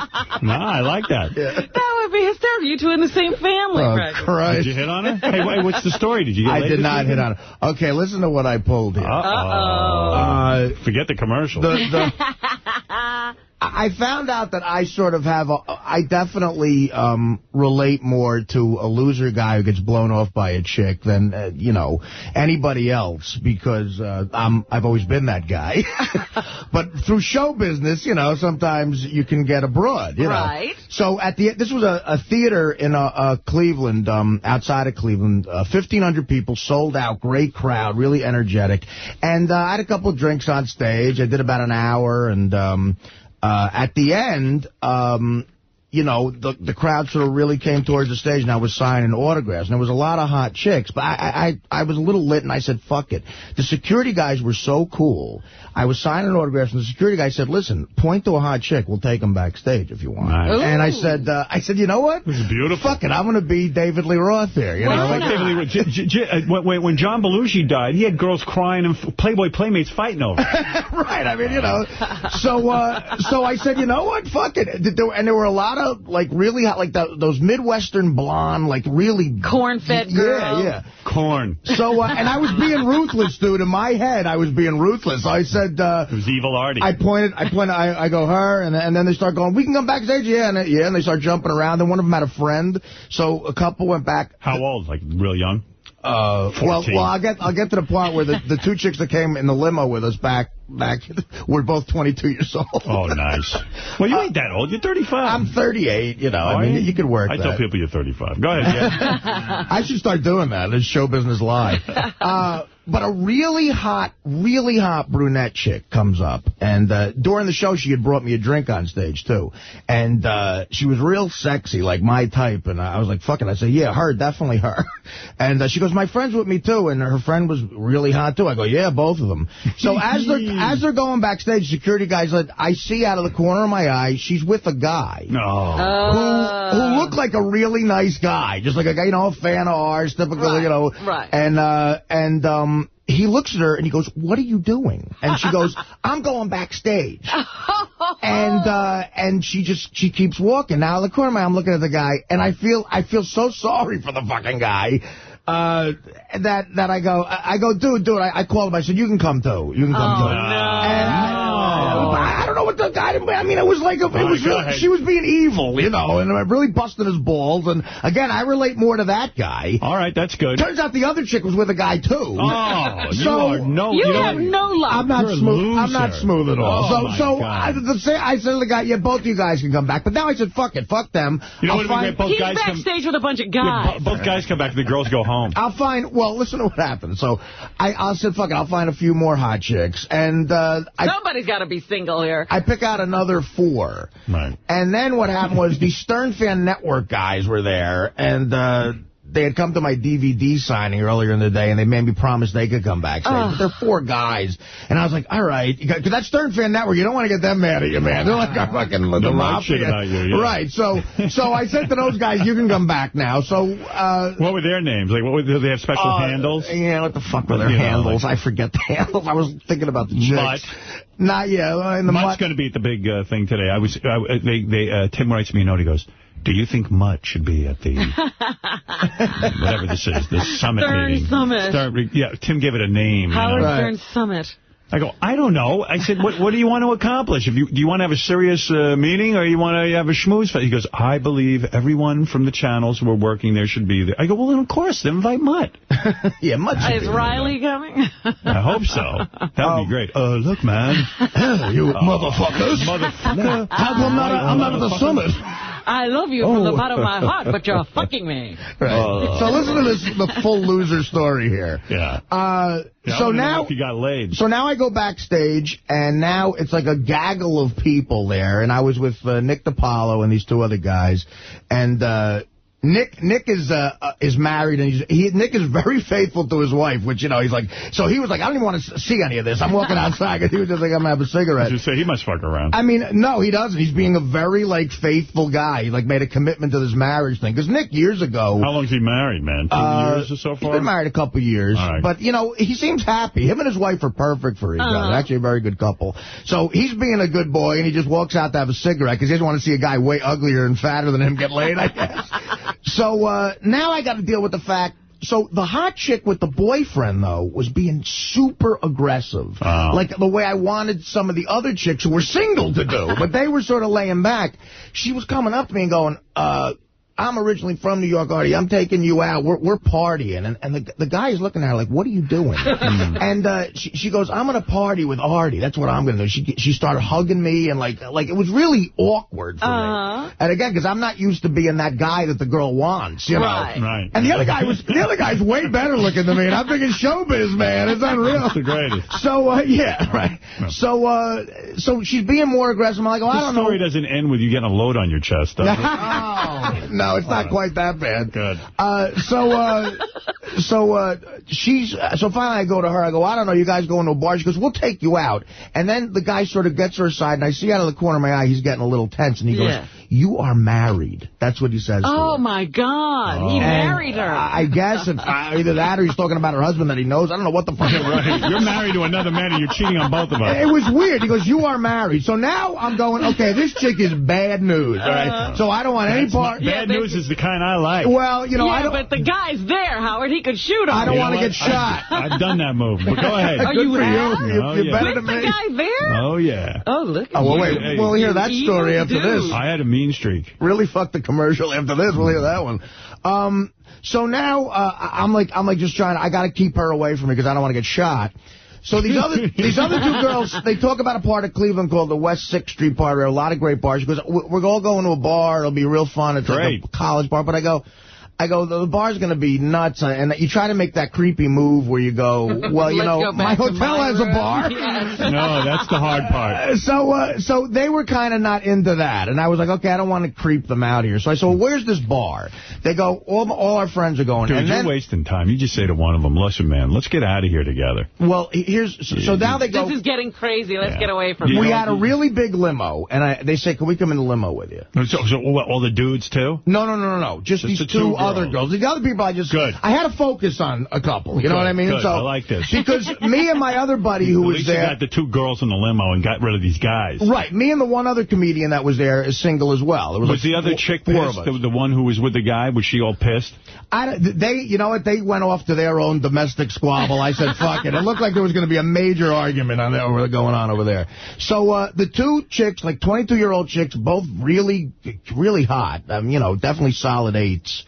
Come in the limo with us. And they go, we'll go to the bar together. So they get in the limo, and then it's me, the other comic who's single, who's trying to rap with them, too, and Nick, again, still miserable, smoking a cigarette, and the limo driver. So now it's like you're talking to 22-year-old girls, which is, oh, my God, you know. Who cares? Right. So I realize I have nothing to say to them. We pull up to the hotel.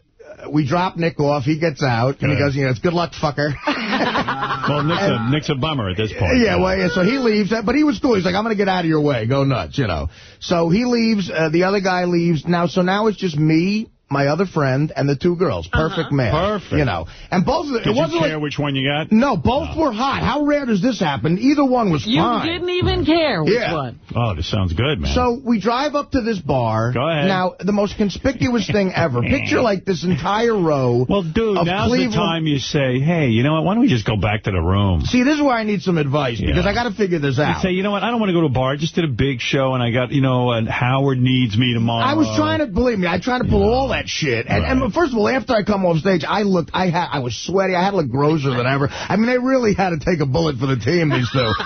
So this is where you need Coke. And also, absolutely. That helps everything. Howard, why does he even stop at 4 girls or 6 girls? Why doesn't he have 12 girls? You got to focus on a couple. You got to, like, girls. Girls, no, he's right. He's got this down right, except, like, now you go... Well, listen to what happens. You make the creepy move and go, let's go back to the room. But the girls will start competing for his attention at that point. Then you know who to go with. Listen to what fucking happens here. So now we pull up to this hot area of Cleveland, all these, like, great bars, lines of kids outside. And, again, you know how huge you've been in Cleveland forever. Big limo pulls up. Some people who had been at the show were at the bars. Right, of course. So the limo pulls up, and they know it's me right away. I'm the only guy with a limo in this town, I guess.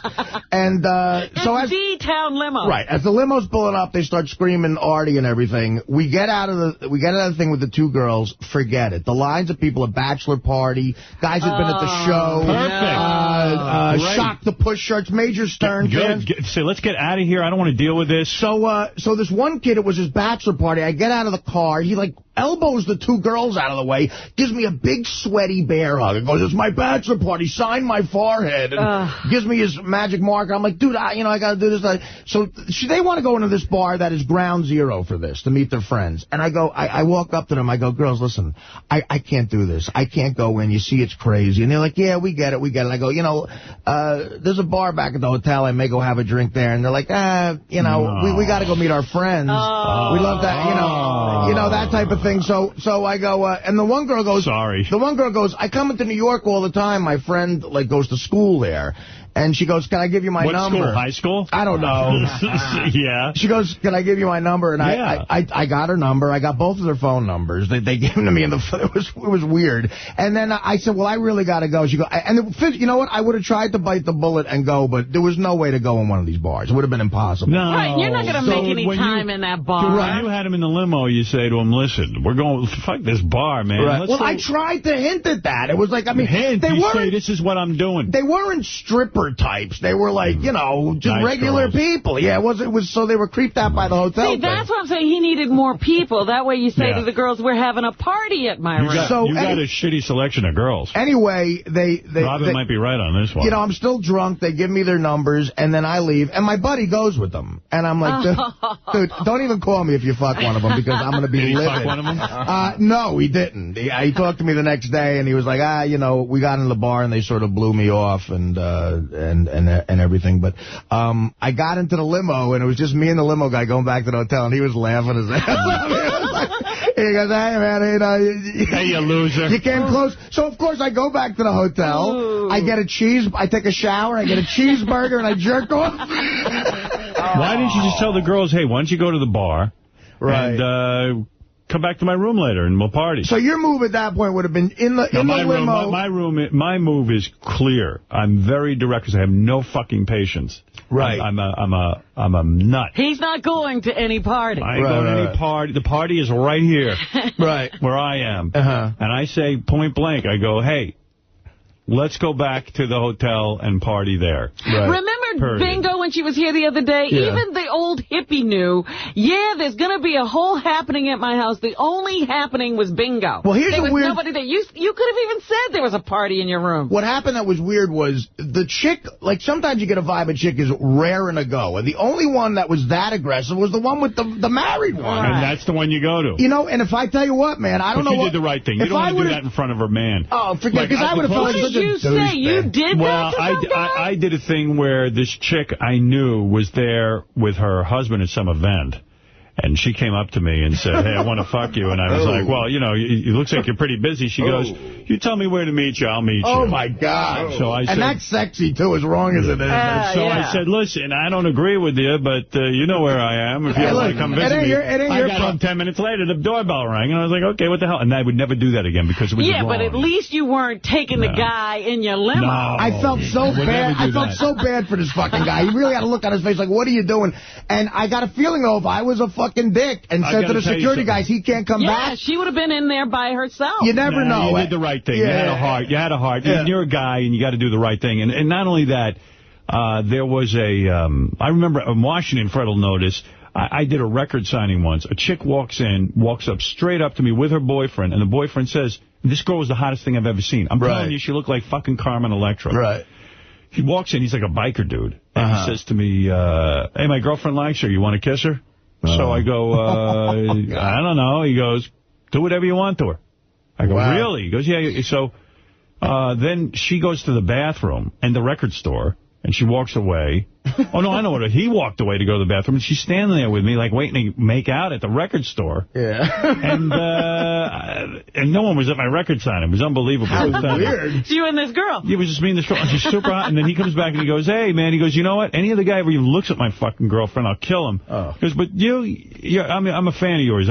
You do what you want with her.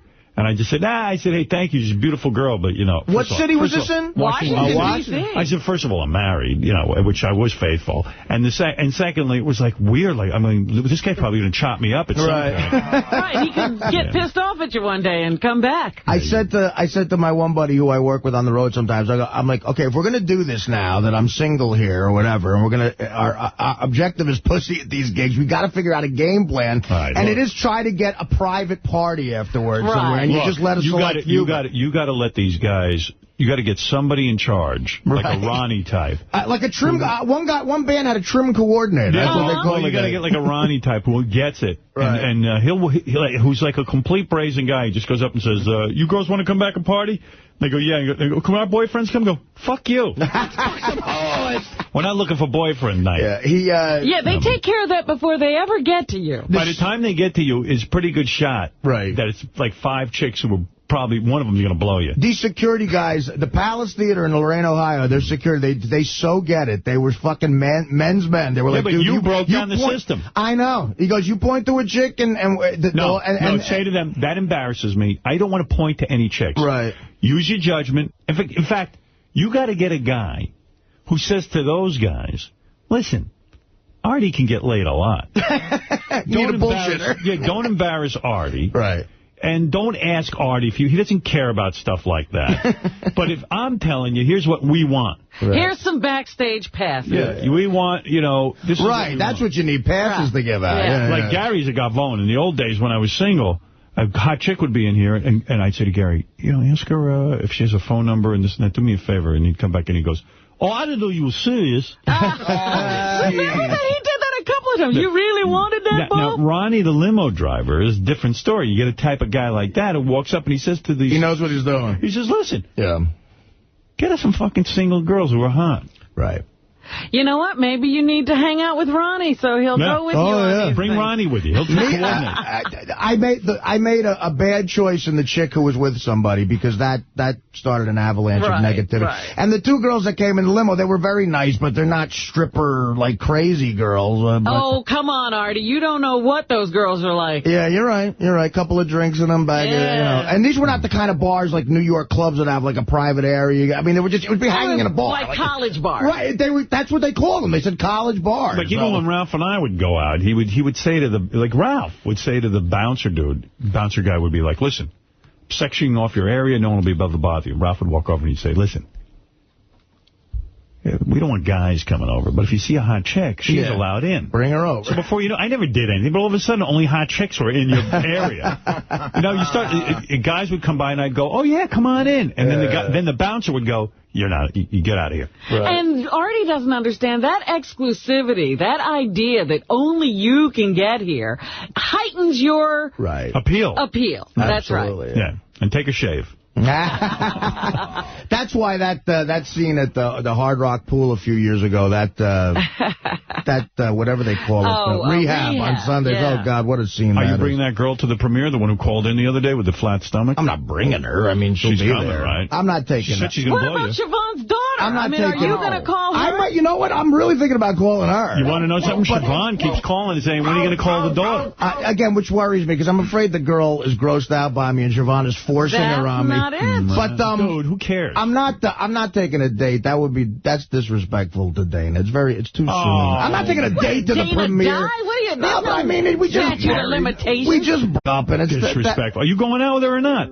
Who, Dana? Right now, no, absolutely not. So what are you worried about? But it just happened. I'm not going to go. It didn't just happen. It's been happening. It's been happening for a year. I'm sick of it already. No, I wouldn't do that to her. That's not right. You're so crazy. I'm not saying I'm against getting laid in a hotel later in the night. I'm not taking a date. That I understand. You know what I mean? I understand. Well, on the night of your premiere, Artie, you should get laid. It's going to be, first of all, if you don't get laid. First of all, Dana is in the movie. How hard is this going to be? I don't know. She's in for 2 seconds. We put her in the background or something. If you don't get laid the night of your premiere, what's the point? The premiere of Artie Lang's Beer League at the Six Fest. You got to get laid that night. You don't get laid, you can't get laid. Is that chick coming in, the one who called the other day? Is she coming in beforehand so we can see her? I don't know. You know, the one who looked pretty good in that picture, but we couldn't quite tell. No, she was hot. I mean, look, they're all going to be there and everything. There's an after party that I'm totally going to. But yeah, if she we could have her on the air the day of if she comes in, yeah. You know you want to get laid, dude. Dude, forget it. You know how horny I am right now? Unbelievable. Man. I gave it a legitimate shot. And girls, Artie's ready to get married, trust me. Just be nice to him. What is it? No, just I'm having trouble getting hold of that girl that was supposed to come in and ride the Sybian for the tickets. Oh, yeah, she was going to ride the Sybian. Yeah. You can't get a hold of her? Yeah, exactly. Well, you get a hold of her. I'm trying my best. All right, good. I got to take a break. We'll be back right after these words. And now, Preacher Talk on The Howard Stern Show. O God, do not remain quiet, for behold, thy enemies make an uproar, and those who hate thee have exalted themselves. And I think of that in light of what I heard today. Howard, this Antichrist Jew blasphemer, But I heard him use more of the name, or at least I heard on his network, the name Jesus Christ more than you'll hear it today with preachers. Oh, he used it in vain. Well, may those that take the Lord's name in vain receive the Lord's wrath. So long as you and the Lord are listening. 4 million subscribers, baby! Yeah. You're listening to The Howard Stern Show. F you, asshole. I hate guys. I hate preachers. Rip-off. Con men. Snake oil salesman. Hey, Allison, you're on the air in Cleveland. And then we got to get to Lisa G., who's here with the headlines. Go ahead, Allison. Oh, hey, Artie. I was the one that bought you a shot at the end of the show. Oh, okay. Yeah. We wanted you to come out with us so bad. Wait, was this the girl who came backstage? I did. With your boyfriend? Well, he's actually my husband. But, sweetie, what was going on there? Like, you were going backstage, and you weren't taking him, though. Oh, well, this is so funny. He and my friend's husband, they wanted to go get the T-shirts. They were like, oh, go meet Artie, go say hi. And we really wanted to take you out, get you out of Lorraine, and go out. See, this is what girls don't understand. Yeah, but it didn't. I know, that's what my husband said. You don't understand. Artie doesn't want to go out. He wants to fuck you. I know. You know, he doesn't want to go out. He can go out anytime. He's not looking for a good time in Cleveland. Howard, this chick is hot. Don't get it. Yeah, she thinks I want to go out to find the bar. He just got out of prison. Honey, were you going to have sex with Artie at any point? No, I know. My husband said that. He's like, you're going to cockblock Artie. Just let him be. Go Your husband is so right, and I'm glad, you know, because, I mean, look, honey, you're really hot, you know. And, of course, I was thinking you were a little lit. I was lit. I was thinking I might have a shot. Could he have gotten a shot with you? No. She's married. It's Artie just because I'm married. Yeah, all right. All right, yeah, you read the situation properly. Yeah, you know, it would have been... Are you coming back to Cleveland soon? These girls are so... I'm hanging up on it. Yeah. They think you want to hang out with them. She really thinks I want to find a bar to drink in. Yeah, like, we could show you such a good time, me and my husband, and it'll be so cool, Artie. We'll be hanging out with Artie. You and your husband. And you could talk about the show. Yeah, broads don't get it. They really, and this chick seemed like a chick who's, you know, she's not naive, and even hip chicks, they don't get it. Guys want to hook up. Although, like possibly if you went out with her and her husband, like maybe you get laid. But if you can't get laid at your own concert, where the hell are you going to get laid? Right. I mean, you're the star of the party here. It was a very awkward situation, and you know, you need some help putting that all together. I can see what's going on there. You don't have people. I got to get people. Yeah. Lisa G is here with the headlines. This guy's walking around looking to get ladies who run around with married couples. Yeah, everybody's married he talks to. Lisa G, looking charming. She looks like she's ready for her party today. Ready for the big presentation. Yeah, right. There is no presentation. Unless yes, Tim, it is. Oh, it is? Tim's going to make a presentation? Oh, PowerPoint and slides. Oh, really? Really? Oh, great. The news department. Is this Amway? Are we having a convention to launch the sales team? Tim sometimes hands me charts and things. I can't even, my mind gets dizzy from it. Oh, yeah? My mind doesn't work that way, you know, with charts and graphs. Graphs and pie charts. Yeah. Are you talking? I would like to get up and say something, sure, but I don't have anything planned. No graphs? No. He has no idea what the meeting's about, but he has something to say. Anytime you get a group of people together, I'll talk to them. Lisa G was mentioned in the voicemail. Guy was all worked up over her sexually. Here you go, Lisa. Maybe this will make you feel very, very pretty today. Hey, Richard. Dude, I was just wondering, why can't you get Lisa G to do the news topless or at least in a bikini? Oh, that's going to happen. Kind of cute, man. Yeah, see if you can make that happen. Oh, yeah. That'd be a nice suggestion. And also, that dude Bigfoot, man, I don't know, man. I don't know why we need another Bigfoot. Why can't we just call that dude Shrek? I think that'd be the way to go. All right. Thanks, buddy. Thank you. That's Timmy. They're calling Richard? Yeah, we have so many different voicemails. People just leave messages everywhere. I mean, even Gary the retard called up. I don't know who put him up to this or he did it on his own. He was at first I didn't know what he was talking about. I think he's saying he's going to go out and bang Dana to taunt Artie. Gary the retard? Yeah, because he hates you because he was goofy. Now, what if that happens? Hey, Artie, you son of a bitch! I'm telling you, talking about Dana, you asshole! I'm going to fuck Dana, you retard! I'm going to fuck her like a fireman. We'll stick the fire hose up and piss and let it all wet up. Oh. See, you asshole! Bye, you cunt! That would be good. Wow. He's You find out Gary the retard's banging Dana behind your back. Hello, Artie, I just want you to be the first to know. I didn't want your friends to tell you or you to hear it on the air, but I hooked up with Gary the retard. Yo, it'll be like Gary going, Artie, you know, that voice I put on the show is bullshit. You know. I'm really a smooth guy. Dana and I really love each other. All right, Gary, it's war, motherfucker. You just crossed. I'm going to fuck that chick who was in prison with you. The absolute best is if Gary called from Dana's apartment while he was in bed with her. Yeah. Hey, I'm smoking a cigarette. Lisa, what are you working on there in the Howard 100 newsroom? Well, it's the 5th anniversary of 9/11, so we're going to be talking to fans who were glued to your show 5 years ago because it felt like family and they needed to know what was going on and they felt attached to just knowing and listening to what your show was doing. And starting around 8:50 or thereabouts, we will actually broadcast the actual broadcast from 9/11, and you will hear it in real time. So we're doing that today. Yes. We're ending the show a bit early so that we can bring you that special. I also spoke to Scott Salem as to why he has immunity from Robin Quivers for life because of 9/11. Oh, yes. Is that true?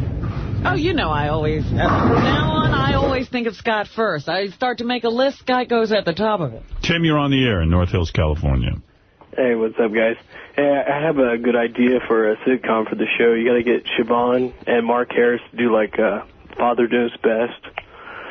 That would be, like, super entertaining to get those two together. Well, a guy I know, a buddy of mine, pitched the show, and he's a good comedy writer. He was one of the writers on Son of the Beach. He said he wanted to put together a sitcom called My Dad's a Fag. Oh. And it was starring Mark Harris, but we haven't gotten it together to get that on the air. And Sam Simon's doing the first one, which is called The Bitter Half, and that's going to be airing, I think, sometime this month. And I'm supposed to hear it this week. I can't wait. Awesome. That's going to be here on Howard 100 and Howard 101. Can't wait. I couldn't hear your 9/11 show when it happened because the carrier, the station that used to have you on, like, cut you guys off. Yeah, well, you'll hear it today. Oh, yeah, I can't wait, because 9/11/77 used to be like a killer lucky number for a birthday, and then after 9/11 that morning, it kind of became infamous, you know. Yes. All right, well, you'll hear it today, Paul. Rather, Tim. Thank you, Tim. Thanks, man. All right. I guess his birthday's 9/11/77. Yeah.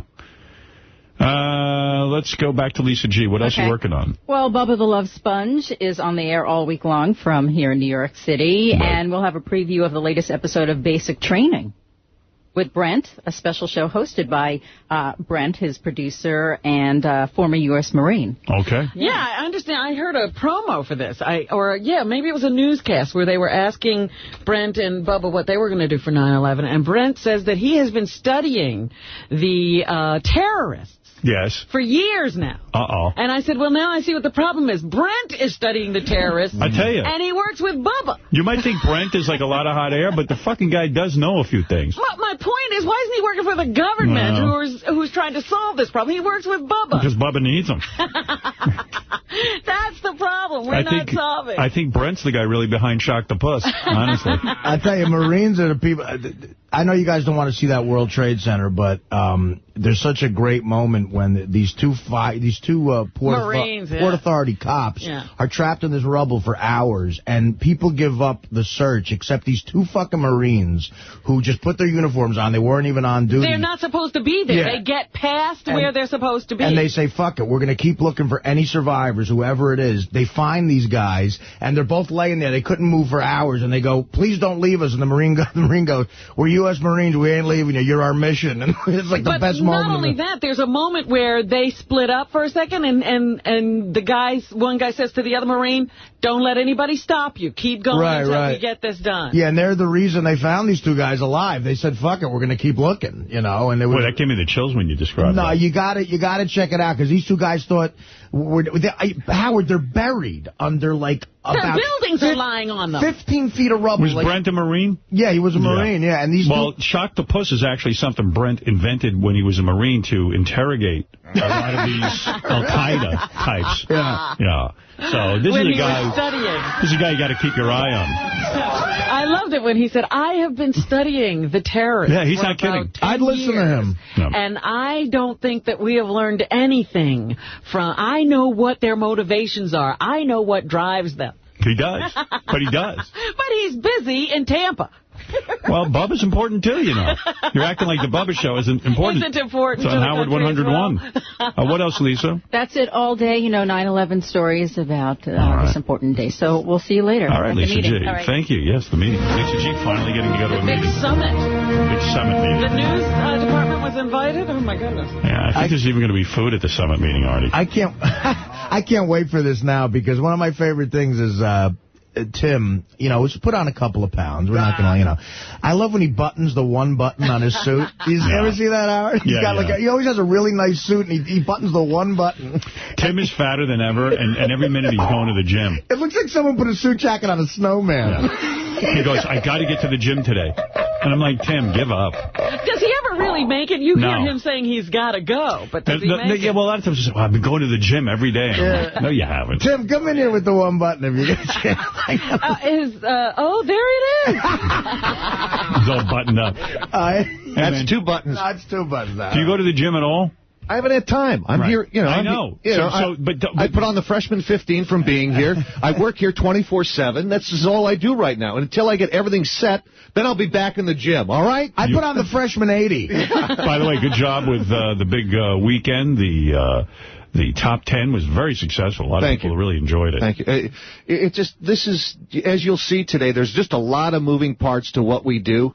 And it's just not one show. It's a bunch of things that go on. And you'll get a chance to hear from everybody, what everybody's doing here. It's pretty impressive. Very impressive. What's interesting to me? I always think of you as just handling us.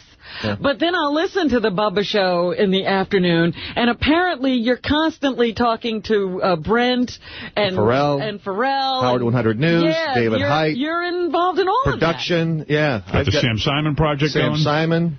So there's a lot going on. I didn't realize that. It's a lot of great stuff. Yeah. And it's also a lot to run the mechanics of our replays and stuff. You got to understand there's like a system here, computer system that runs everything, and it's just but I didn't realize he's on the phone with Brent practically every day. Oh, yeah. And God bless John Hunterlock and Jimmy McClure and Jared. I mean, these guys just... Dude, it's not the Academy Awards. No, it really is. Yeah. And the way that Brent and Bubba talk about Tim, you think he was important. I love these guys. They take him seriously. Oh, my God. I love these people. They call you the pit bull or something? No.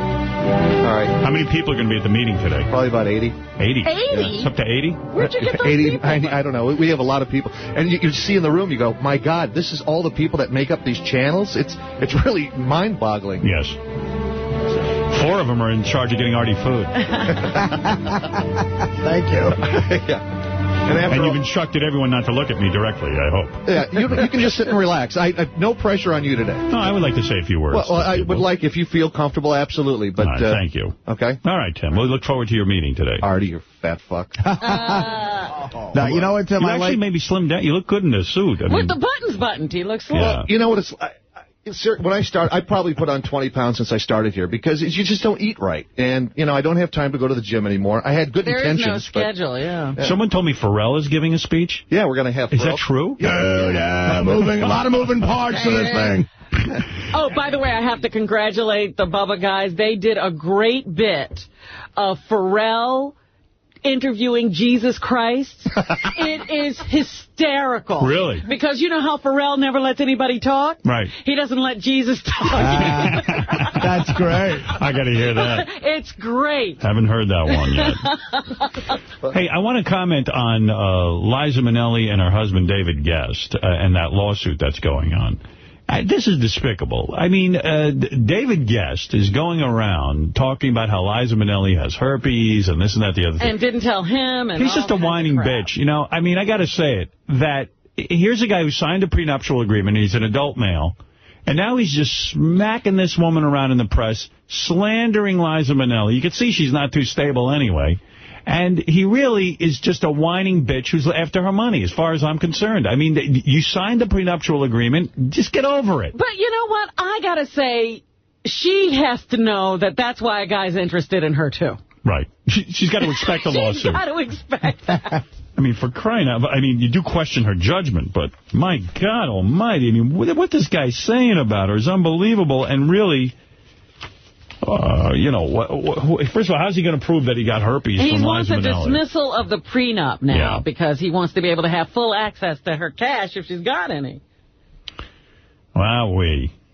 But, you got to expect that when some guy's coming on to you and you're in a wheelchair. I got to read you this from the email. We had Steve-O on the other day, and it was quite a day on Friday. We had Van Halen, Eddie Van Halen, and, of course... It was a great day. Great day, Steve-O. And, Steve-O dropped a bomb on us and said that his father was the head of Nabisco. President of Nabisco. He ran PepsiCo. He grew up in Peru. Where did he say he was running some foreign country? And his first words were in Portuguese or something. Peru, dude. Brazil. Anyway, we were shocked by that. And as Artie pointed out during the interview, was, man, if your dad was head of Nabisco, you're talking about a major player. That's a lot of money, I would assume. So anyway, a guy emailed us. I guess he knows Steve-O or knows the history of Steve-O's dad. And he said... Howard, Steve-O's dad was head of security at Del Monte. Head of security? A division of Nabisco. He wasn't the head of Nabisco. Head of security? Security? Are you serious? That's what this guy says. So when Steve-O comes in here, we're going to find out what the truth is. No. His father wasn't Mel Karmazin, and he was Ronnie Mugg.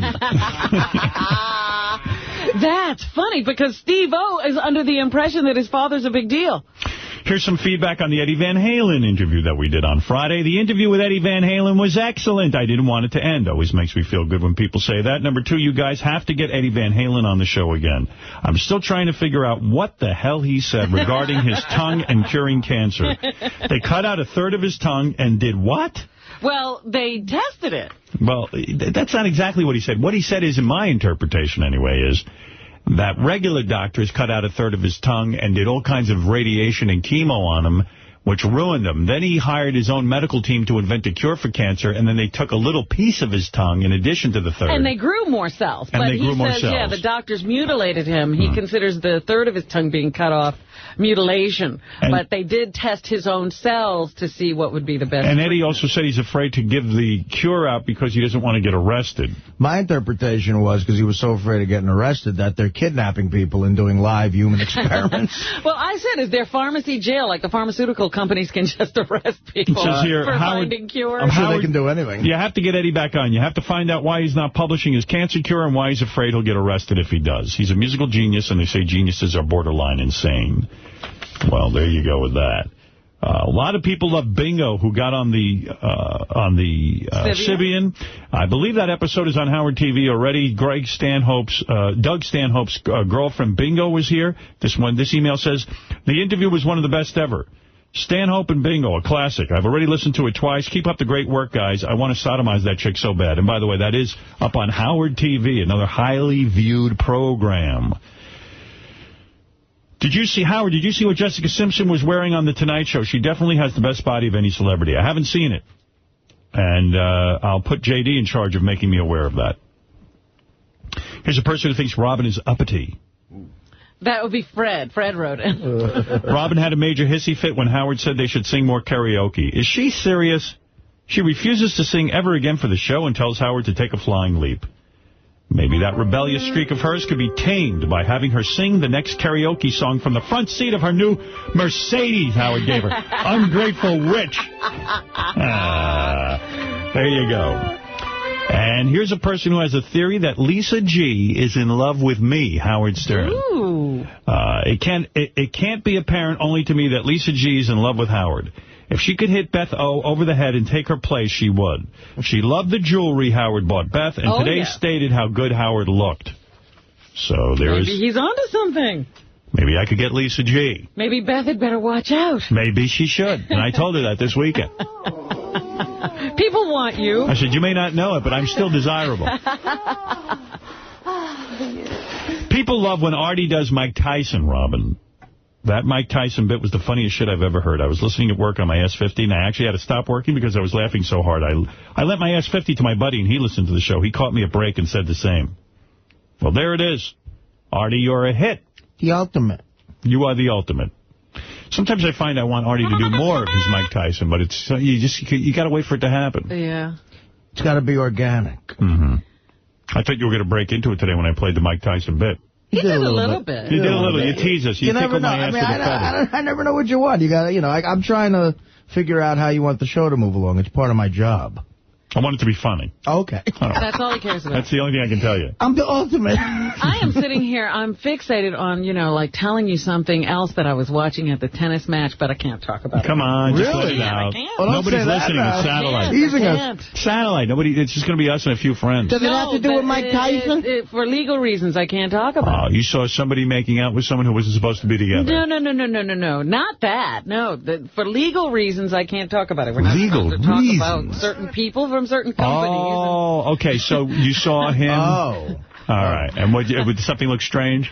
Well, all right, don't say I it. can't say. All right. Grillo is great. You have to make Steve Grillo the official Howard 100 and 101 movie critic. I think you're right. He just found his niche. Let me tell you something. Not only was he great, I was fascinated by, every word he says could be the wrong word and lead to hours of entertainment. Gary, tell Tim we recommend that Steve Grillo get his own movie review show. And he should never be coached. He called me and said he loved my positive comments and he wanted to talk to me about how to get better. You should never get better. That's what's saving you right now. Howard, what do you think about, we were talking about this the other day, what do you think about Grillo doing movie reviews, say, for the news? Just do every Friday, like Fridays. Yeah, or should he have his own show? I think he should. I know Marshall Fine, a real movie critic, wanted to do them, but he might have been beaten out by Steve. Absolutely. Marshall Fine contacted me and said that he saw the Borat movie, and he said it's so funny that it's painful to watch you laugh so hard. Wow. Because there was a poster somewhere that I just saw. Have you seen it? He's wearing like a V-shaped thong thing. It's hysterical. Well, anyway, that's the new movie from Ali G. And so everybody says that's, Marshall says it's really funny. Marshall says it's real funny, and I usually find myself 90% in agreement with Marshall. Can't wait to see it. Question about Baba Booey and Botox. Has Baba Booey had Botox? I don't think so. Now, where would he be putting the Botox? In his teeth? Someplace we can't see. Right. Let's see. Oh, here's a guy who's a Bubba fan. He says, dude, I love Bubba as a person, but he's a fucking gay guy. A guy in anal beads. It seems like every time I turn his show on, he's asking some dude, can we shave your balls? Or on that rare occasion that isn't happening, another one of his crew is talking about how he wants to watch some other dude fuck his wife. Bubba just needs to stop fighting it and put on a big frilly dress already. So. Well, I tell you, if you heard that conversation with Gene Lasker, you'd say, what the hell did I just... You'd think you were listening to a lover's quarrel. Bubba's very passionate about his friends. I can tell you that. Gene was upset because Bubba didn't make him T-shirts. I just have to comment. There's two stories in the news I'm going to comment about. These are from the Daily News. One is Kareem Abdul-Jabbar moved up to a Harlem townhouse, which struck me as odd. Like, when you're a black guy and you make it, do you want to live in Harlem? Well, those lots of white people are living in Harlem now. Those were the last area where you could actually afford the townhouses, and now they're skyrocketing in value. Well, anyway, he moved in, and there's a bizarre picture on page 8 of the Daily News of Kareem Abdul-Jabbar's apartment. Outside the apartment, literally moved in and supposedly threw just boxes and boxes onto the ground with... like, not wrapped up or anything. And like he just threw them out there? Piles of garbage, and the neighbors are really upset. And even his old sneakers, some guy took the sneakers and wants to sell them on eBay, but like all, like I don't know if you can see it, but it's just like if somebody dumped 500 pounds of garbage on your front stoop. Look, wow, there it is. Oh, my goodness. Yeah, I mean, he turned the neighborhood into a junkyard. And it's just weird that he has that arrogance. He seems like a bizarre guy. And they said even some of the boxes and things, he's a super karate guy. Bruce Lee taught him karate. Yes. He's even in a Bruce Lee movie, Kareem Abdul-Jabbar. Enter the Dragon, I think it is. That's right. But included in the garbage was not only his sneakers, which are size 14, I believe. He also... that seems small in his case. Yeah, he also... It does seem small, right? Because he's 7'2". He's got tiny feet, actually. Let's see, what size did they say they were? Maybe I have that wrong. But they said also in the garbage was like weird boxes, like boxes from a empty cardboard box for a martial arts kendo sword. You know what I mean? Oh, just random crap shit. That nobody should have. There was also a Dear Kareem postcard from a masseuse, a blowgun. I would have liked that. Maybe the FD or that that alcohol and tobacco group should come and get him out of there. Abdul-Jabbar is 59, and he spent Saturday moving into the stately brownstone overlooking Mount Morris Park in Harlem. And a lot of people said, you just don't come into a neighborhood and dump all your garbage on there. Yeah, I don't care who you are. I tell you, it's true. You got it, because between the Jordan era now and all this stuff with Shaq, people forget this dude was fucking unstoppable. He might be the best. He might be the best player. That skyhook was unbelievable. It was so amazing.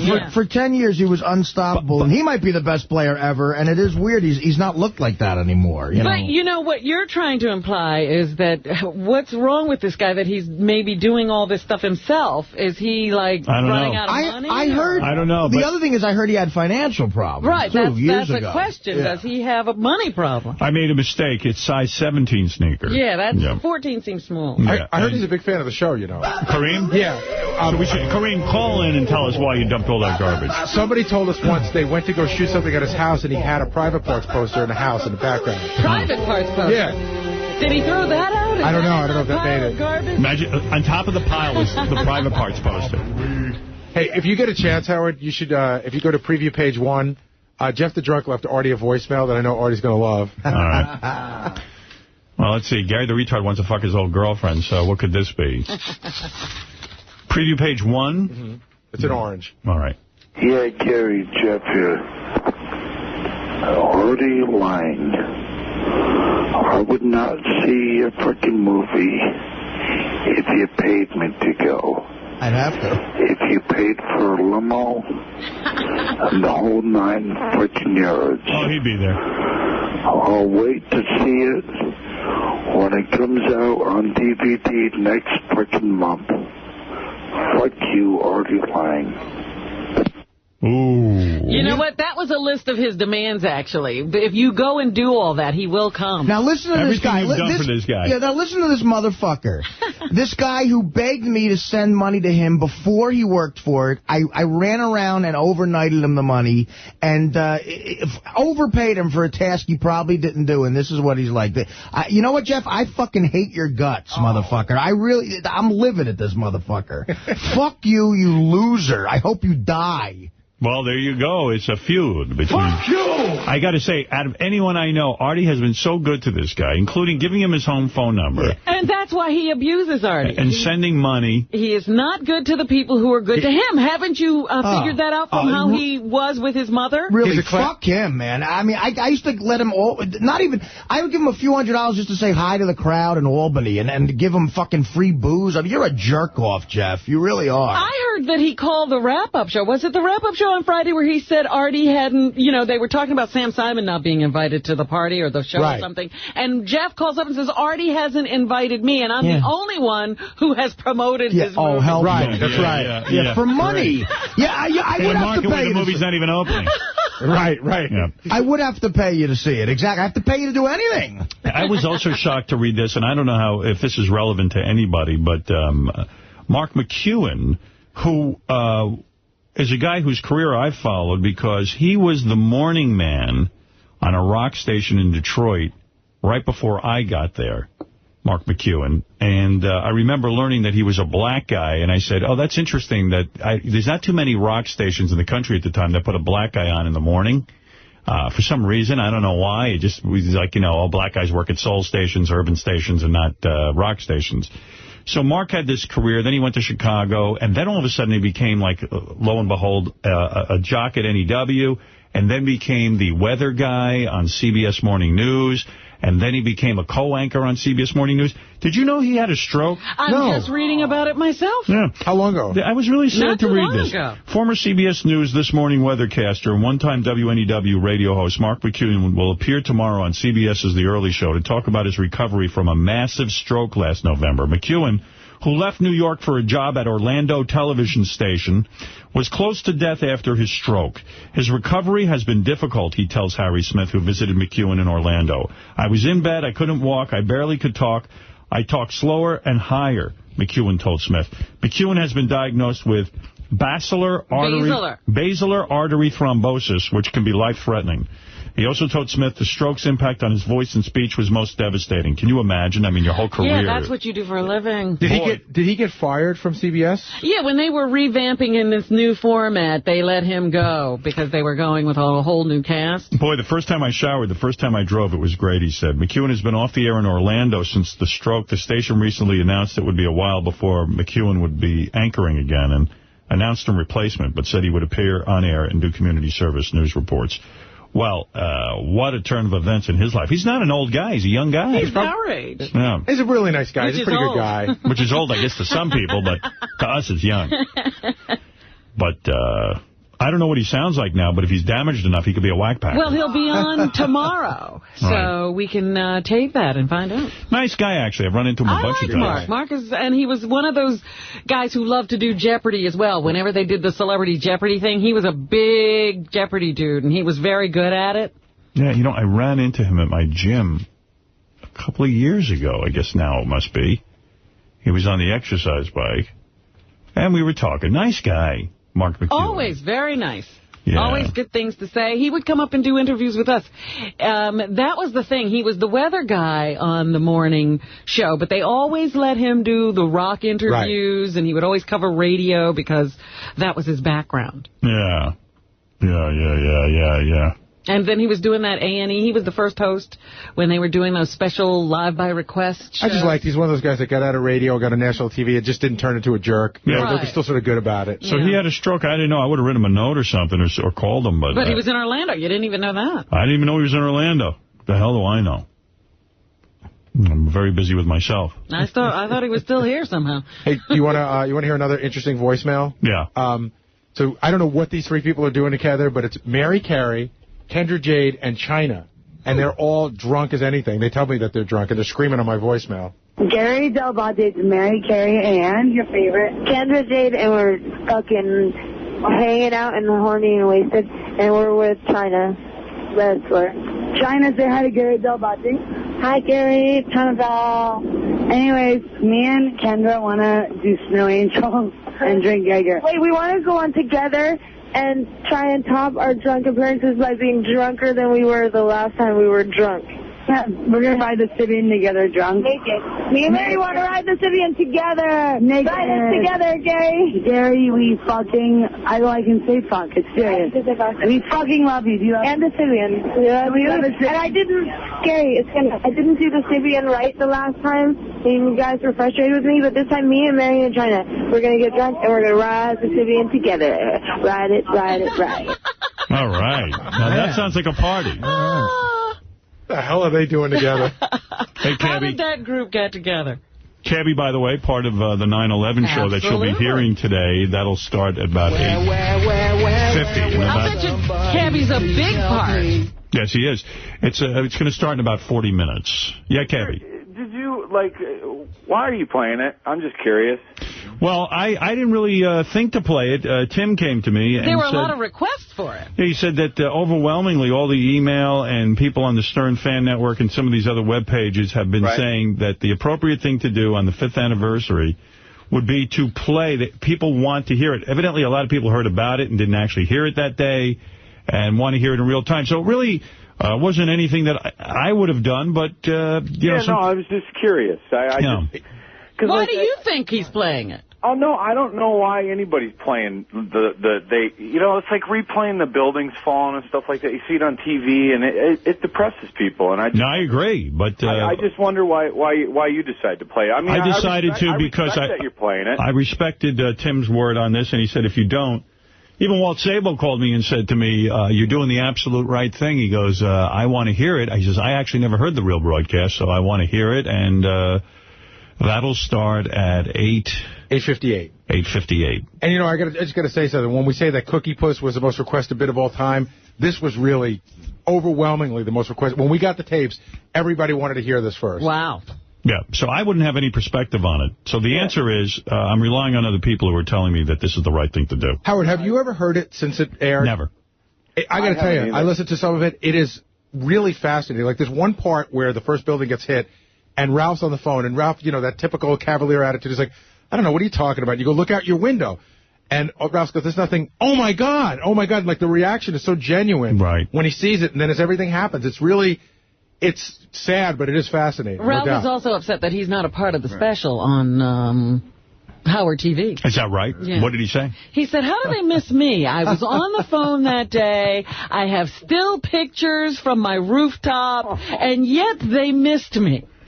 Well, I know on the special that's on Howard TV, I know Cabby's on there and a lot of people are on there, and Cabby actually breaks down and starts crying. Yeah. That's emotional stuff. Yeah, for me. And Artie said that you should go wash your pussy. Yeah, well, I'm over the Artie thing. You are? Okay, good. Yeah, but I kind of wanted to just... Sorry, Cap. I'm so jealous of you for being so in touch with your emotions. I'll tell you, on the special that we're going to air today, too, Joey Boots is incredible. And the other thing... Was Joey Boots interviewed for the on-demand special? I don't know, but he says a lot of things quickly. Like, it's really funny. Before anything else happens, he makes this announcement that if you work at a landmark, you should, any American landmark, get out before they go and hit the Pentagon. But I also... Joey Boots, a bright guy, it turns out. I also found it fascinating that you mentioned the name Osama bin Laden very early in the day. Almost immediately. Almost immediately. That's the name you mentioned. Well, if you remember, I was Osama bin Laden possessed, if you will, or obsessed, for the longest time. In fact, if you watch Son of the Beach, years ago when we made one of the episodes that they banned after 9/11 on Son of the Beach, it was where, I forget what it was, Osama bin Laden tried to perform an act of terrorism at the beach. Right, and he was Osama bin Laden. Laden, yeah, and Gilbert was in there. Yeah. And he was a Jew, and yeah, he was a rabbi. But, you know, I think the second I saw this, I start mentioning Osama. Yeah. Well, you know what? It starts out, again, not give it too much away, but it starts out, I think Joey Boots goes, it's those towel-headed bastards. Robert goes, let's not be so quick. And you're like, we got a good idea who it is. And you don't want to say it's Osama bin Laden. And then maybe a half an hour later, you start using the name. Which I think when the second building was hit. But again, I didn't want to be sued by Osama bin Laden. Yeah. But you believe 5 years later we still haven't caught that motherfucker? Well, that's what I was complaining about. Before Iraq, we should have finished the job. And it's humiliating and embarrassing to me personally that we haven't caught this prick. Yeah. And bring him up in Times Square. There was a guy on Bill Maher's, whatever that show there, Real Time with Bill Maher. Yeah. And the guy is an Iraqi dude, and he's happy that the United States got rid of Saddam Hussein, of course, because he could move back to the country and be a part of the power structure there now. And he was saying, well, it wasn't that necessarily Iraq was tied to 9/11, but the United States needed a presence in the area. So it was a matter of looking at all the countries and deciding which one you should actually invade. And since the people who were actually involved in 9/11 were from countries that we're allied with, Iraq seemed to be the perfect choice. Wow. Boy. You know, because you could have gone into Saudi Arabia, you could have gone into Pakistan, where the terrorists were actually from. But, hey, they're our allies. So, in other words, Bush thought it was a great place to set up an Air Force base. Right. Basically, that's it. $5 a gallon. Tell me why that is. Yeah, I mean, if we're in Iraq, we should at least be benefiting from their oil reserves. Yeah, I'm thrilled. You know, gas was down to $3.11 this weekend. Did you see there's been a major oil find? Yeah. But it's not that big. No? It's not that big. It won't do anything in terms of our dependence on foreign oil. Because I read it was like 500 million gallons. Every other week there's a new oil find, but it's never going to release us from foreign oil. Okay, so explain to me why on the news last week. Election time is coming right now, and the gas has started to get cheaper. Right, did you notice that? Explain to me how all of a sudden gas prices are starting to come down, and they say that they've suddenly found the surplus is up. But why is the surplus up? And then they say, they give you, this is the great route. Don't get used to it. It's only short term. Right. Like till after November. The prices will go back up again. Yeah, you notice what timing we have here. There's primaries and an election coming up, and they say that part of the reason there's a surplus now is that people can't afford the gas, so they're not buying it, they're not driving. Can I say something? The actual attack, the planes attacking, occurred at 8:46 a.m. Now, I think we should start our special today at 8:46. Okay. I don't know if you can now. But the reason it should have started is because it would have been funny to hear how frivolous the show was, me talking about Pam Anderson to such a switch. To such a switch, but that's my thought. But you know what? Well, that was one of the things I said when they were interviewing me. I said, it was like the whole world changed on a dime. We were this frivolous, carefree country, and then all of a sudden... That's still the only thing good about 9/11 was you guys stopped ridiculing me about the fact that I didn't bang Pam Anderson. Right, and you were really coming off in a very bad and wimpy way. Yeah, I was coming off as less than a man. No wonder you were so adamant about attacking our enemies. You were trying just angry. To man up. Yeah, I had to look macho again. It comes across because what happens is, you find out that the plane hits the World Trade Center, but we don't know what it is. Right. And you go back to that frivolous conversation until we realize what's going on. We didn't really get the full gist of it right away. Hey, as long as we got 𝗪𝗏 on the phone. And by the way, how did your audition go at Free FM? It went pretty good. Kane and I, getting back together was kind of something that we wanted to do, and actually we wanted to try it at Sirius, but he's locked up in a XM radio deal, so he can't really do that. And seeing as CBS and XM are sleeping together now, they allowed us to do it, and I thought it went really good. I think we got a shot for a show over there. This is funny. Sometimes I play people send in bits from the audience, and they're bad. But one was a fan interviewing 𝗪𝗏 about gay sex. I heard that online. Yeah, you heard it already? Yeah, is it the one where he takes my 9/11 stuff from the Howard TV thing and chops it up? Yeah, I don't know where it's from, but it's not funny, though. That's the problem. It was a good idea. Horrible. It's not good. So here's an example of a bad bit sent in by an audience member. Yeah, don't try this at home. How about that? Hey, everyone. How you doing? This is Curly, and I'm here with 𝗪𝗏. We're here talking about how gay he is. 𝗪𝗏, do you sleep with a lot of guys? I bounce around a lot. 𝗪𝗏, when you think about cock, what happens? I get chills talking about it because it really fucks me up. Wait a second, maybe I spoke too soon. This is hysterical. I don't know. I was listening to it and I went, the guy could have actually interviewed me and it would have probably been better. No. This is great. Hold on. I think it does fall apart, though. All right. No offense, Curly. Think of another guy's ass. That really fucks me up. How can you think of another guy's ass? I don't go, look at the whole... Like I said, 𝗪𝗏, I just don't get all that gay shit. I guess to give people a better visual, why don't you describe it like a PATH train and what it felt like later, or looked like? The PATH train went through there, and it's a graveyard. It's your fucking ass. It's a fucking hole. I'm here to kick him out of here. I couldn't take no more of this shit. Anyways, 𝗪𝗏, I wish you luck for your search for Mr. Right, and I hope you find a nice job on Free FM, and realize this was done in fun. It's not anti-American to make fun of you. We're not making fun of anything else, so fuck you. All right, well, there's Curly. The end is a little weird. See, I told you. It has its moment. Me online all the time. Like I care. It's just sad that he had to use that audio to make some bad comedy. Yeah, the audio was sacred audio from 𝗪𝗏 talking about 9/11. Well, it isn't even about being sacred. It's just, I don't think you can take that stuff and turn it into something funny. He did. Well, he got 2 good lines off. He can suck a dick. That's all I care. I mean, All right, 𝗪𝗏, thank you. He's got a huge comedy career ahead of him, I see. By the way, 𝗪𝗏 will be a huge part of today's show. So stay tuned, and it will be on shortly. Yes. You think America stopped waving the flag? Do I think America stopped waving the flag? No. No. You don't? No.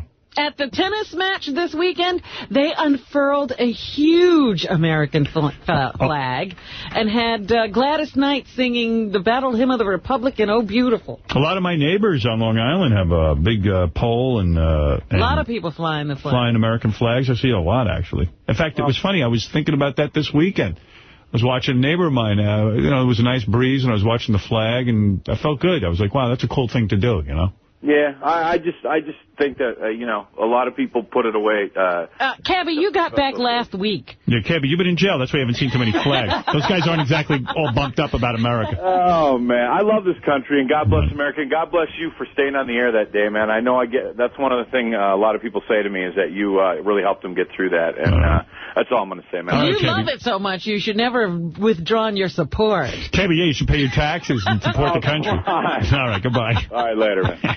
Love is cheap. Waving a flag's easy. Paying your taxes is hard. Oh.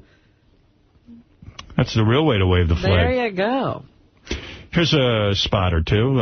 Take a listen. We'll come right back. Joe, it's been a tough season for Jet fans. What does it mean to you now when the team is struggling? I want to kiss you. I couldn't care less about the team struggling. What we know is we can improve. We're looking to make a noise now, and I want to kiss you. Thanks, Joe. Yeah! God bless Joe Namath. You're listening to The Howard Stern Show. Yes. The Howard Stern Show. Viva la revolution. Revolution. Whatever. Detroit Dave is on the air.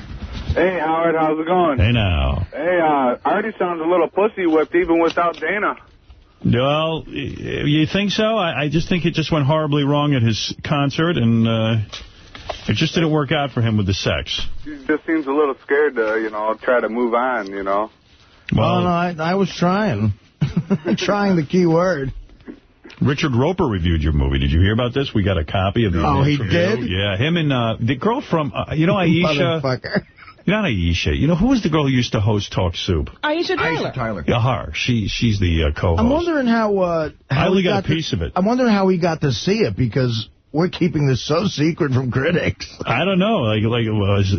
Here, I haven't heard it, but this is only a piece of it because they were playing it on the internet. Right. Here you go. Now coming to bat is Artie DeVenture. He enters today's game with a blood alcohol content of .16. Nice! With you kids scoring at home, that is an impressive. Twice the legal limit. Ball bag. I'm here to tell you why it sucks on a gargantuan level. In fact, it's so bad that it's almost a guilty pleasure thumbs up for its value as a cinematic car wreck, but I just can't do that to you, the home viewer. You still live with your mother. I made tiramisu. You kids want some? No, Mom. Go back inside. I see you on the field, loser. How about a toast? Toast my... I got a so bad I could drown a horse. All right, that put a damper on a toast. Don't even get me started on some of the plot developments that are actually impossible. Even within the insane universe of this movie. So, I don't know if you can guess, but I'm actually giving this thumbs down. What? Oh, I didn't see that coming at all. Just like I didn't see the end of the movie coming at all. I got to tell you, I am giving this movie a thumbs down as well. It's a little bit less virulent than yours, because I thought it had, it had good production value. It looked good. I didn't think the acting was terrible. I thought the actors had, inane things to say. They had terrible things to say. But the movie was just, it made no sense. It made no sense at all. Well, at least this was, I guess you could say, entertainingly bad. He's a smart guy, and it is entertainingly bad. I think if you go, you'll be amused in some way. Hey, are we done here? Because I'm losing my buzz. Oh, what do you think of that review?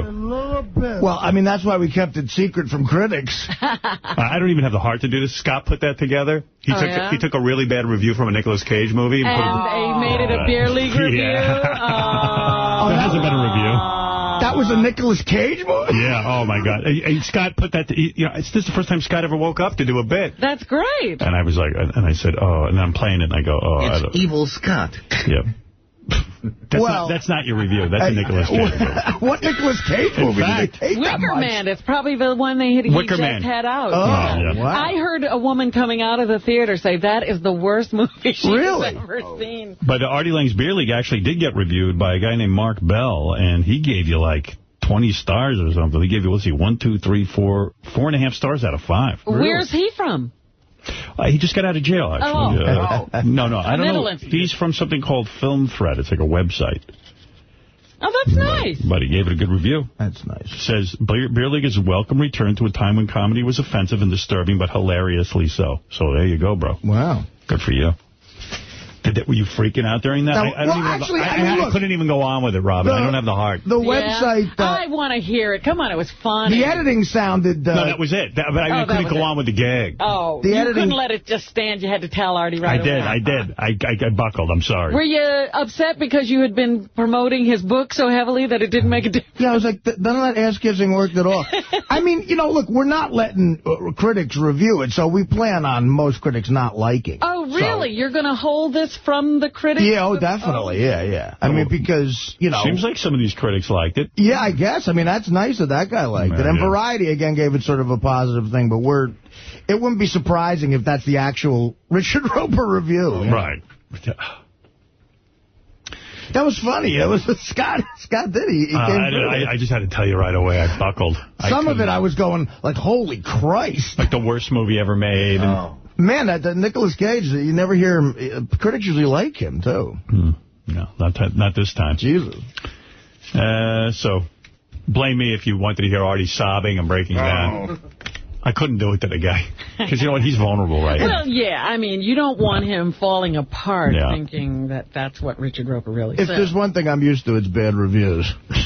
You have an impenetrable shield against bad reviews. Absolutely.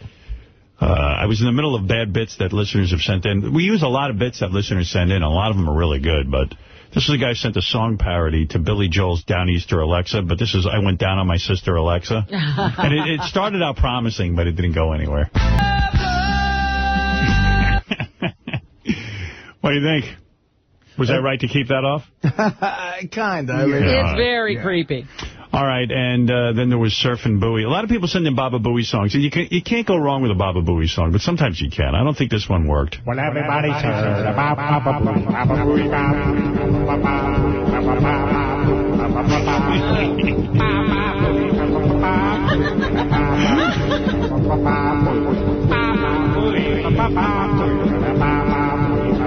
Right? Am I right on that one? Yeah, it's funny for just a second because it's so bad. Right. See, you got to really make that determination. Is it funny bad? Is it bad? Or is it good? Yeah.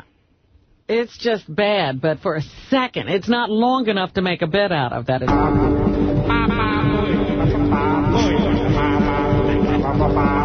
You just feel sad for this guy. Yeah, I felt bad for him. The worst was Bob Levy. Bob Levy tried to make a Baba Booey song. And Bob Levy's a funny guy. I mean, Bob's part of our roast. He started the whole roast thing with us. And very funny. We put him in charge of it. And he does that whole miserable men thing. And he's a funny stand-up, but he went horribly wrong on his Baba Booey song, too. What I love about that is that the guys didn't tell him how bad it was. They sort of kept it to themselves until we could play it. That's the key. He looks like he lives in a tree. He's half man and half monkey. Wow. It's getting hard to look at him in his mouth. Because his teeth are yellow like pee. Yellow like pee. Let me take you down, 'cause I'm going to Baba Booey Land. Oh, yeah. Just not good. He's half ape, half man. Howard's going to love this. Yeah. His teeth are gnarly and hang out of his mouth. Bob's so funny. How could he write this and send it to us? And he thought it was a home run. He was like, this is a home run. Oh, and he's using half the Beatles lyrics. Like, in a song parody, you just don't do that. Let me take you down, 'cause I'm going to Baba Booey Land. That's going to kill. And it doesn't fit. He's, it's just awful. Yell teeth. Baba Booey Land forever. No energy. Baba Booey Land forever. Teeth that yell like pee. Baba Booey Land forever. He's got a whole. It's an opus. Sal probably. I want to know how Sal kept it to himself. I mean, he had to be laughing his ass off inside. Here's Bob saying Howard's going to love this. You know these city council meetings where people in the public once a month can get up in front of the city council and talk? This is from the internet. This is a real clip. Yeah, they call them like town hall meetings. Yeah, like this guy gets up at the town hall meeting, and at first he sounds somewhat normal, and you realize there's something off with the guy, and then like they have to get rid of him and pull him out of there. It's so great to listen to. You got to hang in there. It's about 2 minutes long, but it's worth playing. This is some guy just sort of going psycho at a city council hearing in Charlotte, North Carolina. Next speaker is David Thompson. Talk about Homeland Security. Welcome, David. I'm here tonight to request John Walsh of the FBI's Most Wanted to make public and request America's number one public enemy We have a rogue helicopter pilot on the loose inside this airspace. He's also on the loose inside this country. And I am after this report right here, which is a classified document from the Freedom of Information Act within the FAA. I've been... So, you know, at first it's not obvious what's, you know, you're sitting there going, oh. Right, what's he talking about? And then they got to pull him out of there. Ready to explode like Mount St. Helens since the weekend of May 27th and 28th. And what happened to me was the evening of the 28th, I woke up in my house late in the evening, early mornings a.m., and my house was shaking. And it's shaking. And it kept shaking. And it's shaking. It shakes for over a minute to 2 minutes. It shook constantly. And it was the same white helicopter that I saw on Sunday afternoon that flew over my house when I walked from my part of the house to my garage. The exact same. Sir, no, I won't raise I've my got Boy Scouts in the audience, and they may be getting scared because of your behavior. That's fine. They have a right to be scared because that's why I'm here tonight. I was scared. I was endangered, and I was threatened. My life was in danger because we have a helicopter pilot that flew 25 to 30 feet off my roof line between the magnolia tree and the property line for 1 to 2 minutes, and then he bailed out. And I followed him. And I've tracked him down through the FAA because I made an official report. Sue Myrick knows about this. The FBI knows about this. John Edwards knows about this. The Criminal Intelligence Division, the Charlotte Mecklenburg Police Department knows about this. I want this pilot. It's a matter of national security. Wherever you are, Mr. Helicopter Pilot, come out of your hole. And you too, George Shinn, because you were in that helicopter, you were in that helicopter, and you're nothing but a chameleon, lemon-headed, coward, terrorist pussy. And I'm after you, buddy. You're going to pay for it. Good night. Thank you very much, sir. Nice. Isn't that great? I love those meetings just for those reasons. I'm going to make a speech like that at this 𝗵cie𝘄𝗿𝗍 summit. I'm going to get up. By the way, I just realized the time is flying. It's 8:43, so we're like 5 or 6 minutes away from doing our 9/11 show. And 3 minutes away from, I think, doing a moment of silence somewhere at 8:46, right? Who's doing that? I heard somewhere in the city they're doing, because 8:46 is the exact time of the first plane. 4 moments of silence. Yeah. One for each building getting hit and one for each building falling. That's taking place down at the World Trade Center. Right. I might be into that. I tell you what, I don't go for all these... you know, sort of demonstrations where everyone's silent and stuff. But, man, 9/11 is such a shit thing, man. I mean, my God, every time I see anything on the news about all those people that died there, people jumping from the building, people burning up, people calling their loved ones and saying, I love you, goodbye. People on the planes who were, you know... Did you watch the second part of 60 Minutes last night? I wouldn't watch it. That was tough. But the second Katie Couric interview? Yeah, well, there were two things. No, it was the kids of 9/11. All the kids of 9/11. They also had a show on afterwards about, like, that. They showed parts of that documentary that the French guy shot about the firehouse, and De Niro hosted it. See, I missed that. That was such a heartbreaker. I was busy programming my TiVo for Dancing with the Stars and Survivor. But even the Katie Couric one, where they're talking to the people, that really pisses me off now, that the people who stay down there and help clean up the rubble and help rescue people are not, you know, like have to fight to get help because they're sick. It sucks. Hey, can I just say we are doing a wrap-up show today, like a special wrap-up show. I think it starts at 12:20 and it goes to like 1:30, and we have different people stopping by and calling in and everything, so if you get a chance. Celeste, you're on the air in New York. So was someone going to kill me when I have to break for get into the I guess thing? Fred will. They want to start at 8:58, so I guess 8:58. At 8:57, Fred, am I done with my commercials and stuff? Your commercials were out of the way. Good. We took care of that. At 8:57, I'll give you a minute. All right. Celeste, sorry, go ahead. All right. Howard, you're perfect. This is the perfect way of doing it. Doing it right along with your show. This is great. Good. I woke up the second you announced it on 9/11 in 2001, and it's like I couldn't go to sleep all this morning. I had to hear you. You're a chick, right? I'm a girl, yeah, and I always sound like a guy. I was going to say, there's something funny about this voice. He lost his penis on 9/11. You know me. Who are you? I'm Celeste. Oh, Celeste in the wheelchair? Ooh. Yeah. Oh. What the hell happened? Well, she didn't sound too good. No, remember Celeste? No, I've been awake. I went to sleep at 4 o'clock. I thought you died. I woke up at 6. I thought you died. No, I didn't fucking die. You know I didn't die. But do you remember her history with the show? She started out because she called in and said she would give oral to some virgin we had on the air. Yeah. And I did. Yeah, Celeste, He was an asshole. He was an asshole. It was Darren. Oh, it was... Darren. Remember Darren the footlicker? He was an asshole. The kid who was in love with Robin. Right? Yeah. Let's not start that up. Yeah, let's keep that quiet. All right, thank you, Celeste.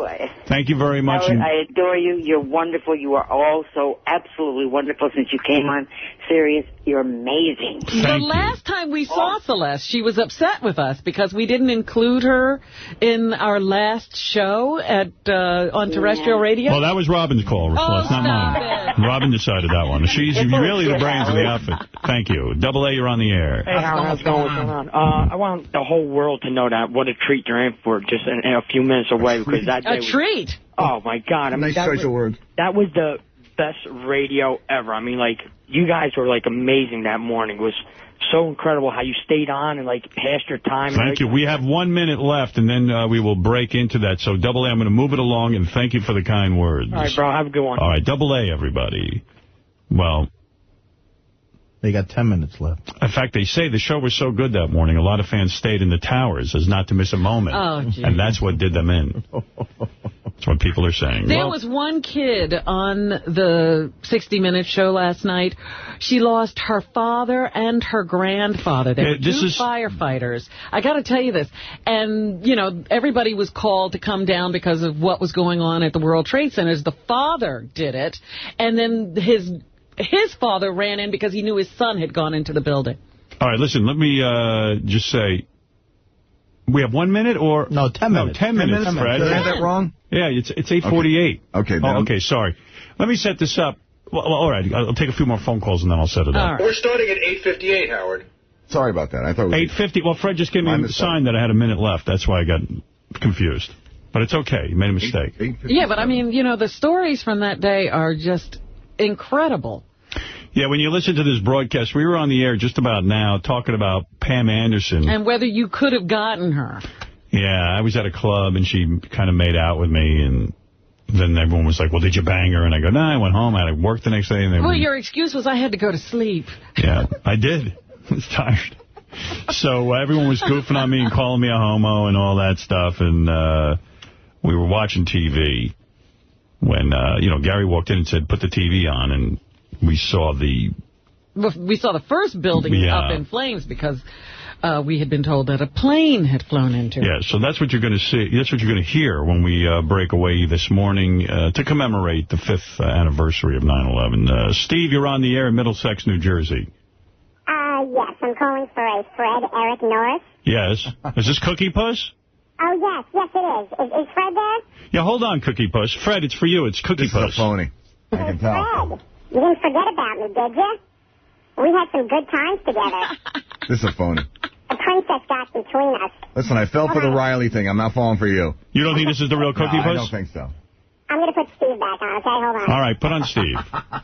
All right. I'm sorry about that, Howard. Hey, Steve. The phone for me. I wanted to say one thing about the Howard TV special on... Put the voice back on. 9/11. Put the voice back on. He's boring. No, I'm not. How'd you do that, by the way? How'd you make your voice like that? I have this phone that is so crazy. I didn't even realize it had this feature on it with the harmonizer. I called up my grandma, and she thought there was like a ransom guy on the phone or something because I had this deep voice on. So it's just this weird thing built into my phone. All right. It sounded good, though, right? Yes. Okay. The cabbie's crying on the Howard TV special. It's just the most insincere thing in the world. I mean, he's so obviously faking it. Really? Oh, absolutely. And, he's not, there's no tears, Howard. He's just totally over the top. I mean, everything the guy says, it's so hard to take him seriously. Well, that's the beauty of Howard TV. Everybody gets to express themselves. I have not seen the cabbie footage yet with the special, so I will watch it tonight. You have to see it to really appreciate it. Real cool. All right, thanks, Steve. We love you, Howard. Some people questioning whether cabbie's crying is sincere. How could you do that? All right, here's Dominic Barber, who I believe was part of the 9/11 show that you're about to hear. Yes, Dominic. Before the show starts, and because it's an incredible moment, maybe just 1 minute of prayer and then it starts. What? Well, a minute of prayer for all the people who died. Who would you say is capable of delivering a prayer? Lightning Fred Norris. You want me to do one of those big gaudy signs of the crosses? Yeah, that's a good one. Yeah, Artie did a big sign of the cross at Gary's father's funeral. Were you an altar boy? No, God, no. I went to catechism, but I wasn't an altar boy. No. All right, thank you, Dominic, for the suggestion. And like all your suggestions, we'll ignore it. Thank you. I don't think there's anybody capable of saying a few words, is there? I'll make an act of contrition. Not unless we have a religious channel here. No, I could say a few words. I will say that... well, that's not a prayer. I mean, you could say a few words. I'm going to say a few words before we begin the 9/11 replay. First of all, we have this 9/11 tape because of a miracle that happened where we got our tapes. So I'm glad for that. Thank goodness this isn't on the garbage heap with everything else that they wanted to put on the garbage heap. Yeah, but, you know, wasn't out there with Kareem Abdul-Jabbar's trash. I do want to ask God, where were you that day? Yeah. Why didn't you intervene on behalf of the United States? Well, now you're going to start yelling at God if people said prayer. Why? You should do like the old Richard Pryor bit. God! Well, so, yeah, we need one of those ministers. What we have here is a person who is possessed. So, I believe it's the lesbians. It's destroying us. The membranes in your asshole. That ain't no entrance. That's an exit. It ain't real. Tell him, preacher. Anyway, I will say... There's membranes. Membranes. My son cannot get a date to the prom. All the pretty girls are lesbians. Yeah, only 2 girls in my high school are straight and both them ugly. So, what's it? All right, now I can talk. Beautiful. Let Tom have a word. Yeah, Tom, you're on the air. Go ahead. What's up, Howard? Hey, Tom. Now. How you doing? All right. Hey, I'm glad you're playing that 9/11 show, because I missed that. I never did hear that. Yeah, we're about, let's see, 5 minutes away from playing it. Yeah, great. Hey, Howard TV, right? They just started offering on demand where I live, but I got to get some people to call the cable provider, so they put it in their programming so I can get Howard TV. Yeah, I know they... RCN, you got to call RCN up. Whoever's out there lives in the area wants to get Howard TV, so we can get it on a program so we can get it, you know? Yeah, I know that Howard TV was just added in a lot of new markets, and I'm not sure what they are. I don't have that in front of me. Yeah, well, they said if enough people call and request it, they'll put it up there and then we can get it. But it's bumming me out because I can't get Howard TV. They got every other piece of crap on there, but that you have to request. Yeah, exactly. Yeah, there always has to be a movement in order for them to react to me. Well, what are you going to do? I got a chip on my shoulder, now I know why. You know. Let's go to Chris. Chris, go ahead. We have seconds now, or minutes. Yeah, I know you guys are up against it. Listen, I'm glad you have the tapes, because from my point of view, this could be used in a future criminal proceeding. The firefighters from the documentary last night, if you see other clips of them, they testify to explosions in the buildings. And this is not meant to dishonor anybody on 9/11, because I feel for the families, I feel for the people that were betrayed by the rogue elements of the government that pulled off the attacks. And you guys, what is this conspiracy? This I don't know what he's talking about. You're thinking that someone in the government blew up the World Trade Center? Not the legitimate government, but the buildings. It's impossible for the physics involved for the towers to collapse the way they did, at the speed they did.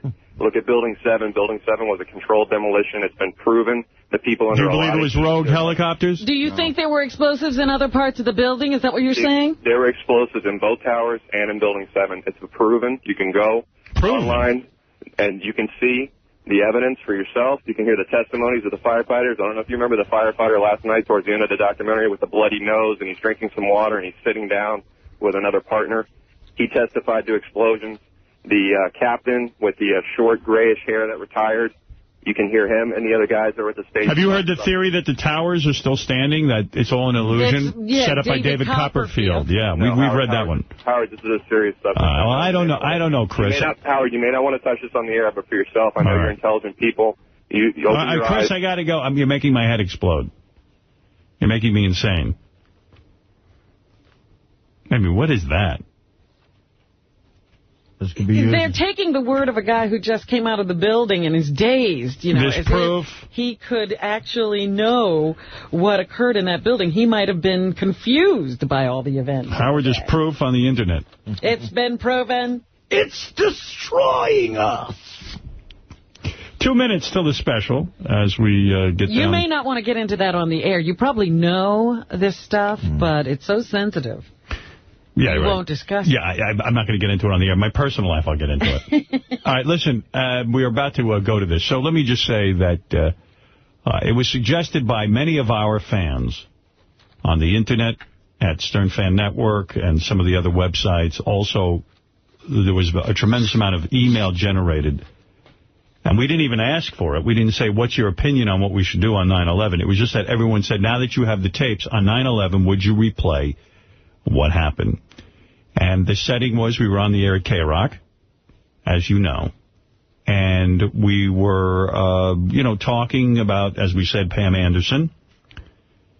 And then all of a sudden, someone came in the room and said, put on the TV, and we started to watch this thing. And we didn't really know what was going on at the time. So you're going to hear a lot of anger in our voices. You're going to hear us saying a lot of things that, we just didn't know what was going on. So keep that in mind. But this will be a remembrance to all those who died and to keep the public aware that we should never forget what happened. Osama bin Laden is still out there. He still hasn't been caught.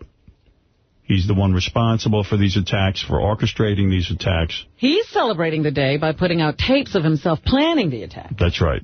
And Artie says, please don't forget about Beer League. He's really very, very callous, only thinking about his own career. That's ridiculous. Don't say that. Artie-Lang.com. The other date we have to remember is 9/15. Right. All right, yes, right, of course.